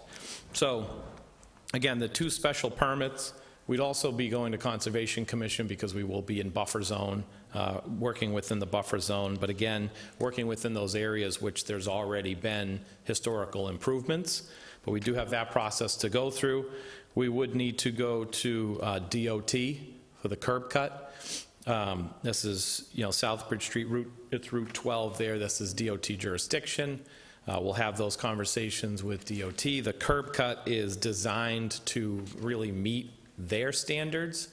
So they are more or less the say on the curb cut. We did discuss this with DCG. It came up, the fire department was there and just said, look, as long as we are within 100 feet of the street, we would service this building from the street. We would not try to make vehicle access into the lot, which helps the parking situation. It'll be fully sprinklered, compliant with all of their requirements. We talked a little bit about the details with DCG, and that was a good conversation. There weren't any other concerns raised at DCG. Board of Health, more about just what are you really going to cook, how are you going to cook it, and we'll certainly deal with that. But there were no really major stumbling blocks with DCG. So, in the highway business zone, I would point out, this is a special permit situation. But if you look at the list of allowed uses by right in the highway business district, restaurants, retail, health clubs, there's a lot of uses that are allowed. This is just a little bit different because of the classification, and it's the right classification under the bylaw. But if it was a slightly different use, it would be probably not a restaurant, but it could be, a health club or something else, and we wouldn't honestly even be talking about the special permit for the use. So I only point out that it's in a district which I think the use is pretty appropriate, lines up with other uses that are allowed by right. We would, of course, always need the special permit because of the impervious area, so that second special permit that we talked about. I think, from my perspective, that's really what we wanted to discuss and to convey. We, will certainly come back with all the materials that we need to. I think what's in your packet, and maybe the delay helps because I didn't get my memorandum in support of the application in before the Wednesday before the meeting deadline. So now you can have that to rely upon, as well as typical, what are the criteria for the special permit, and I try to explain why we meet those, so you'll have that for your use. So yeah, I think that's the project. I think it's pretty cool, as you talked about with some of the other applications and things people were trying to do. I think this one's pretty cool. So happy to have discussion, which we are permitted to do.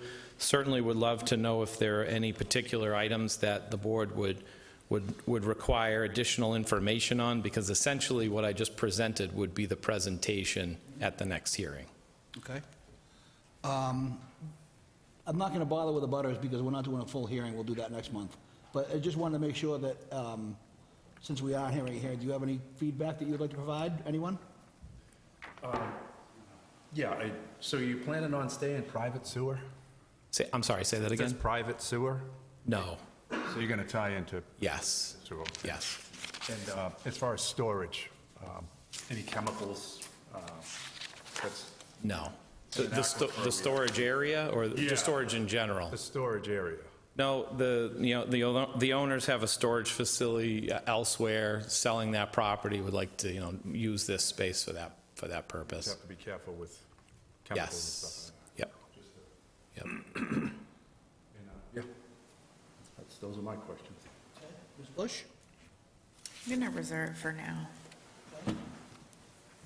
I was going to ask about sewer, obviously, because I always do. So thank you, Mr. Cussy, for that. I have a question in terms of if it's approved, what's the time period? Like, what is it going to take to knock the house down, get this all up? Like, how long do you think the construction happens? Do you have any idea? I don't, but I'm sure these gentlemen here who are in the audience are Mass Futures owners. They are eager to go. Had they not been delayed tonight, we'd be, 30 days ahead of schedule. Sure. But yeah, as soon as possible. This is not something that is intended to be put on the shelf for a period of time. But you got to do it takes a while. You got to do the demo, you got to do the site work, you've got to, outline those wetlands and make sure those are all protected, and then, go with the building as soon as possible. If you're wondering if there'll be simulator golf by next winter, the answer is definitely yes. There you go. That's probably the question. That's detrimental for me, for the record. She may not be done. Was I going to ask one other thing? No. Go ahead. Thank you, Mr. Chairman. Ms. Broder, so I know you began with this at the beginning of your brief. I remember, so one, special permit because it's in the Aquifer District. Yes. And two, relief on impervious surface. One is the use, because the indoor amusement use is a special permit, and then the aquifer special permit. Okay, all right. And then you'll be asking for relief on impervious surface? Yes. On the 15%? Okay. Yes. And then the use, categorically, for the area? Okay. Similar to the business, Mr. Chairman, that I believe there's one of these on Route 20. Correct. Yes. Okay. I haven't frequented, I've been asked to leave golf ranges. But I think I've never dared into one of these. I'd like to try, but I don't know whether or not it'd be, they're not live balls, right? Say that again? They're not live, they're live balls towards the screen? Yes. Yeah, I'd probably be yes. But you're in a bit of a tunnel almost, if you will, so you hit towards the screen. Hopefully you don't hit it backwards. Golfers hit towards the screen, which lies my complication so unfortunately, for risk of being asked to leave, I probably wouldn't be a patron, but I do applaud the use.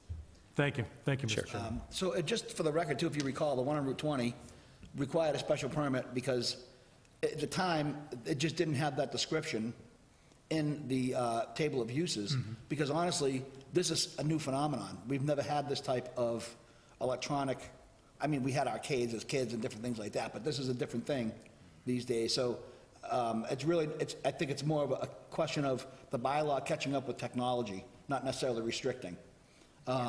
So just for that feedback. To me, and again, I love the idea. I don't want to give away everything, but I think that it's a pretty low impact for an aquifer protection district, which to me, that's why our goal is to protect our water. So it seems like a perfect use, especially considering we know there's nothing underneath there protecting the aquifer now with the old house, the old building, and the impervious surface that's existing. So we're gaining a new business, we're giving the town something for fun entertainment, and we're protecting our aquifer. So to me, it's a net gain all around. So in case, if you were looking for that feedback from my point of view, that's what I would have to offer you. Yes. For anyone who's lived in town longer than, that's been vacant for, like you said, we used to buy Christmas trees there, but that was 30 years ago. And Chris Raths was the town manager when I bought my first Christmas tree there. That's how long ago that happened. So I'm 35 years in town now. And it's an eyesore now. The Yeah. house is dilapidated, it's just. We're fortunate there isn't squatters in there, and honestly, you know what I mean? And right next door is the golf store or whatever, and then the gym, which is new, and it looks nice, and I think to And it have fits in something with that. next to it nice would be.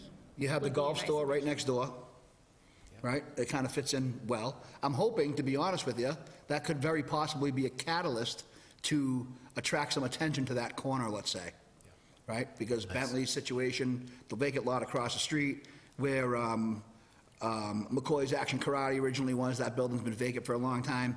So this could be the spark that area needs, too. So just for that, what it's worth. I think you raise excellent points, Mr. Chairman, without tipping our hand to what the outcome would be, but you sure we can't give them a vote tonight? My only suggestion would be is probably review the signage, because we could probably do two at once, since we have time between, I'm not sure if you're going to go with standard signs, if you want to go with something additional. Yeah. You're more than welcome to do that for next month, too. Yep, okay, thank you.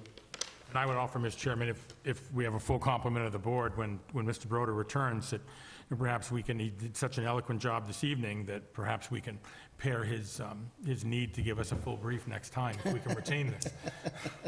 Absolutely. So, I don't think I have any of the feedback, so if you want to, we can agree to see you next month? Yes. And we'll get you on the schedule? Yep, it's perfect. Appreciate your time, appreciate you doing this. It's, And we appreciate your patience, too, so thank you. okay. We have a good working problem. relationship. We want to continue that. Thank you. Me too. Thank you All so right, much. thanks, everybody. Thank you. Excellent. So we don't have to end that hearing, because we didn't really open it. We just had a kind of an informal discussion. And we're going to move on to our final bit of excitement this evening. So we reached a settlement agreement between the Zoning Board of Appeals and 16 Perry Place LLC regarding the proposed 40B development at 16 Perry Place.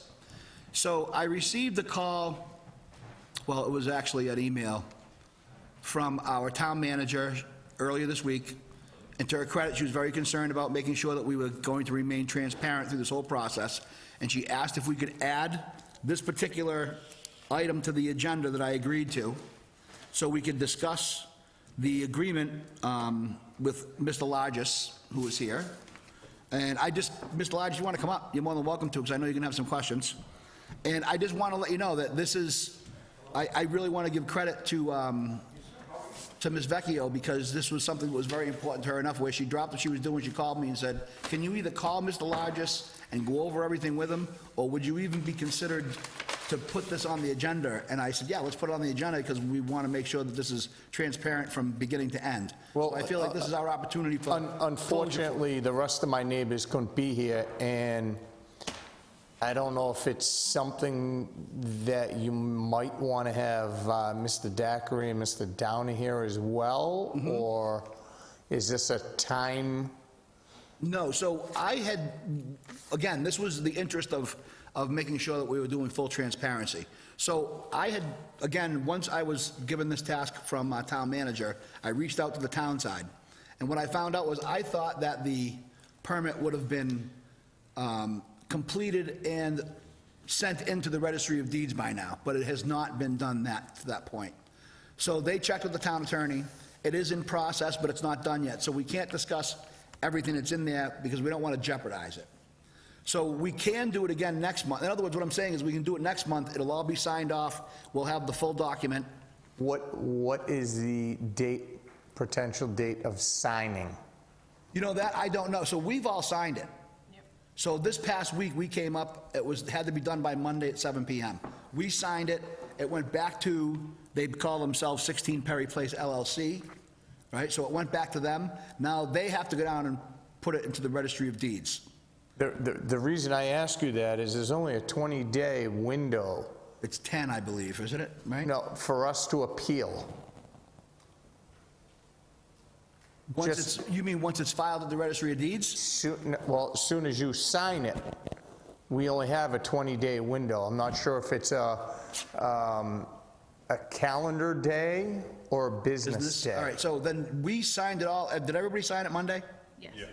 You signed it Monday? You signed it Monday? Yes. So we all signed it Monday. So just an FYI, Mr. Chair, it is going to court. I would not expect anything different from you, and I'm not saying that with any type of sarcasm. I recognize that you have been a leader through the entire process from beginning to end. And I said to you numerous times, I admire your stick-to-itiveness through all of this, and you did a great job. I'm not even going to kid you. Like, I would defend my neighborhood just as much and vigorously as you did. So you have nothing to be ashamed of, and you've done a great job. And I really do mean that. I appreciate that, Mr. Chair. Thank you. And we want to make it anything available to you that we can. I think that the board also did a fantastic job during this whole negotiation process of making sure that you got everything we could get for you. I would have to agree, Mr. Chair. And that I can guarantee you that we preserved your rights through this whole process. I can't disclose the language yet, because I don't want to put anything in jeopardy, but when that next month, which would be February 19th is the next meeting, February 19th. that would give us more than enough time to probably have that done in the registry, and we could go over it with a fine-tooth comb here if you wanted to. I'd like to hear what the Assistant Town Manager has to Absolutely. offer. Welcome, sir. Thank you for coming in. I know you just had your own meeting. Thank you. Good evening, Mr. Chair. For the record, Paul Delaquila, Assistant Town Manager. I just want to, can't see you, Mr. Chair. Just want to clarify a couple of things. So indeed, as you know, you signed the settlement. It went back to council. It goes to it doesn't go straight to the Registry of Deeds. It goes to the Housing Adjudicating Authority. I forget the name at the moment. Then there is an appeal period. In Boston? Correct. Okay. And then there is an appeal period after that. I think, I'm trying to call up the email. It's not coming up right now. I thought the email I saw said a 30-day appeal, but it might be a traditional 20-day appeal. Yeah. But there is an appeal period from when the housing entity... Housing Appeals Committee? Releases it, or performs the action they need to undertake. And that's when the clock starts, so to speak. So not from the day the board signs. That's my understanding via the advice I got from town council. So, Mr. Town Assistant Town Manager, my attorney was out in Boston. Just for the mic, please. Yep, sorry, Mr. Chair. My attorney was in Boston. He stopped into housing and everything, and they basically told him, beat it. You have no interest in this case, and he explained to him how he represented us, and they said, no, this is between the town and the state and the builder. Well, So they would not give any information whatsoever in this case. I've never had an experience with the State Housing Board, and I can tell you... They're not fun. And they're also not court. Like, they're not Superior Court in Worcester. They are a separate board that is realistically for 40B and 40B only. Correct. So, okay, I mean, but like, so I can't tell you what your attorney can get from them and not, and I understand that frustration, but... Well, he was just looking for a timeline. Gotcha. And that's all, and they basically told him, thanks for coming, have a good day. I'm not surprised at the unwillingness to speak, considering the experience we've all shared here. To be Also, Senator Moore inquired, and they basically told Senator Moore the same thing, too. It's too bad, too, because his office, I can personally tell you that his office worked diligently with us on this. I don't know what the senator got involved, I'm sure he has, but what I'm telling you is I personally spoke to people in his office who are aware of all this stuff and were constantly looking into it. I mean, for what it's worth. If I may, Mr. Chairman. You may. I agree with what's been said, but for Mr. Lodge's benefit, I'm not surprised. I mean, I'm not thrilled that your attorney couldn't get at least a time schedule or some framework information from them.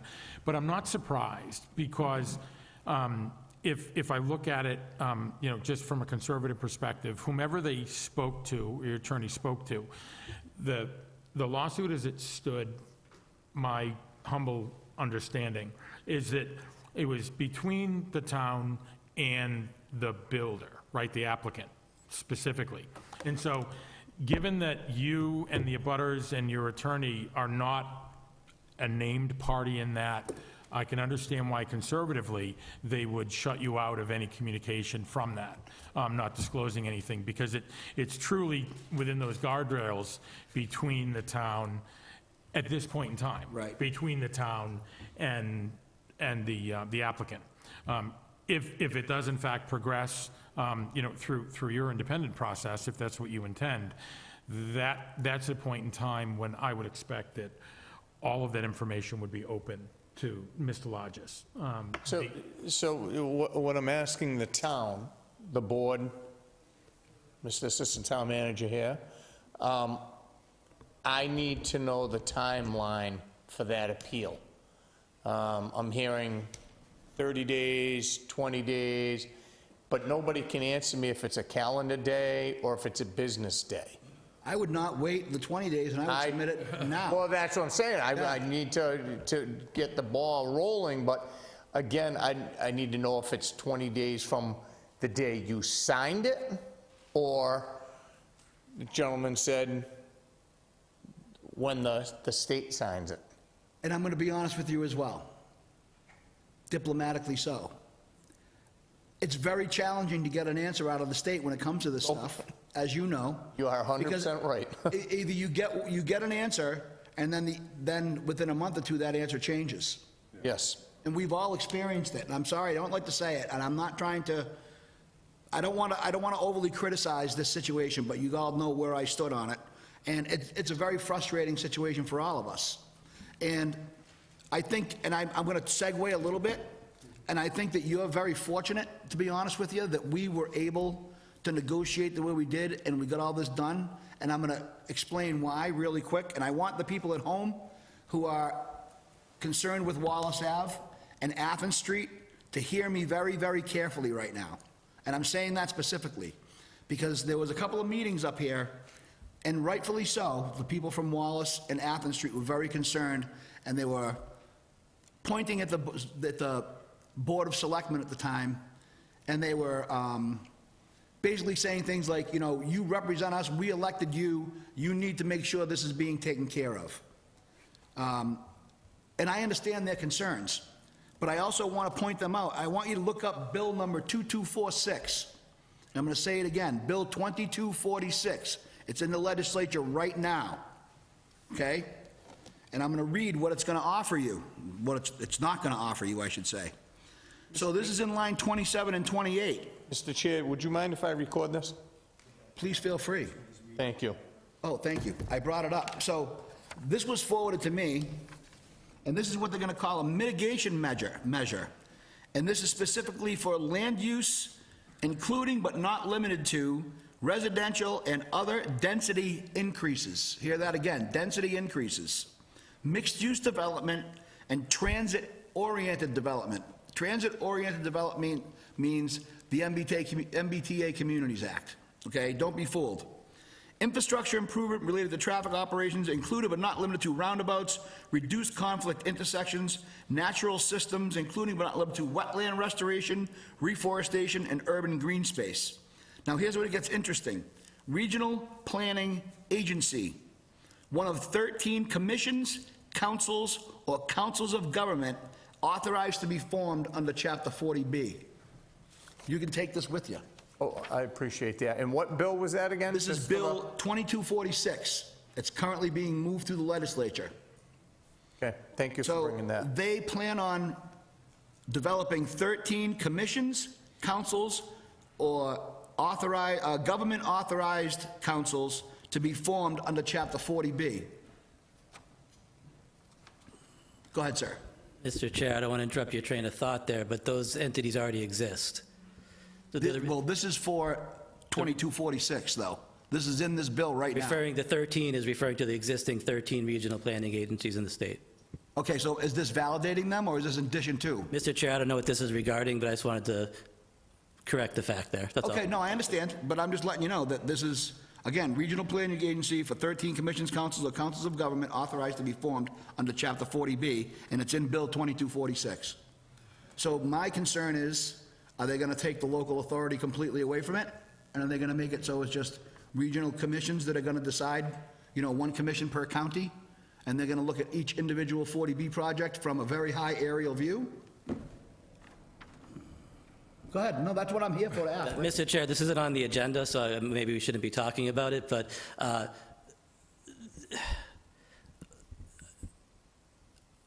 lost my train of thought there. That's okay. But no, the 40B is, I don't have the legislative in front of me. 40B is the regional planning state law. Understood. The regional planning agencies were formed under 40B. 40B doesn't simply apply to affordable housing developments. Correct. So what you're referring to may or may not impact a project like this. Okay, I understand that. So, okay. May or may not, but I have this, again, because we're discussing this particular agreement that we worked on, and I'm just going to I want to give an overall scope of 40B. The reason I say that is because the abutters that had commented on these in the past were very concerned about the town not following through when things weren't happening. And so I just want you to know that we're all paying attention to this. We're all up to the 40B as quickly and as efficiently as we can, and trying to keep all the most pertinent information available to us. So that's all I'm trying to say. But as far as the conversation goes, if you want to have individual details of the permit, once it's signed, once it's done, we can bring you back with a meeting, and we can go over the individual language with you if you'd like. I think just because my other neighbors aren't here, I really would appreciate that. Okay. Is there any way you can move us up to the top, though, you know, to the front? It seems like we're always the last. The reason why I put you on the last is because sometimes these take a long time. But if we can go through it relatively quickly, and we don't have a lot, we can definitely put you on the first agenda for next month. That's not a problem. It all depends, you know, if we have other applicants and we get into the hour or two of this type of discussion, that's where it gets a little hairy. Thinking with it like we did. So, but that's what I have for you right now, and I can guarantee you that your rights have been preserved. 100%. I appreciate that, Mr. Chair and the board. It's nice to know. Okay. Thank you. And you know what I did provide too, if you're interested, is, you know, the town worked really hard. I was included in that to a degree. But Dan Carpenter, Selectman Carpenter, took it upon himself to form a subcommittee, and they did this really awesome package. It's a handbook for towns, boards, and staff and developers, and it is a guideline for comprehensive 40B permitting. So, and again, I'm saying this for the folks at home, and the reason why I'm pointing this out is because they were concerned of whether or not the town was representing them thoroughly and effectively, defending them on this 40B stuff.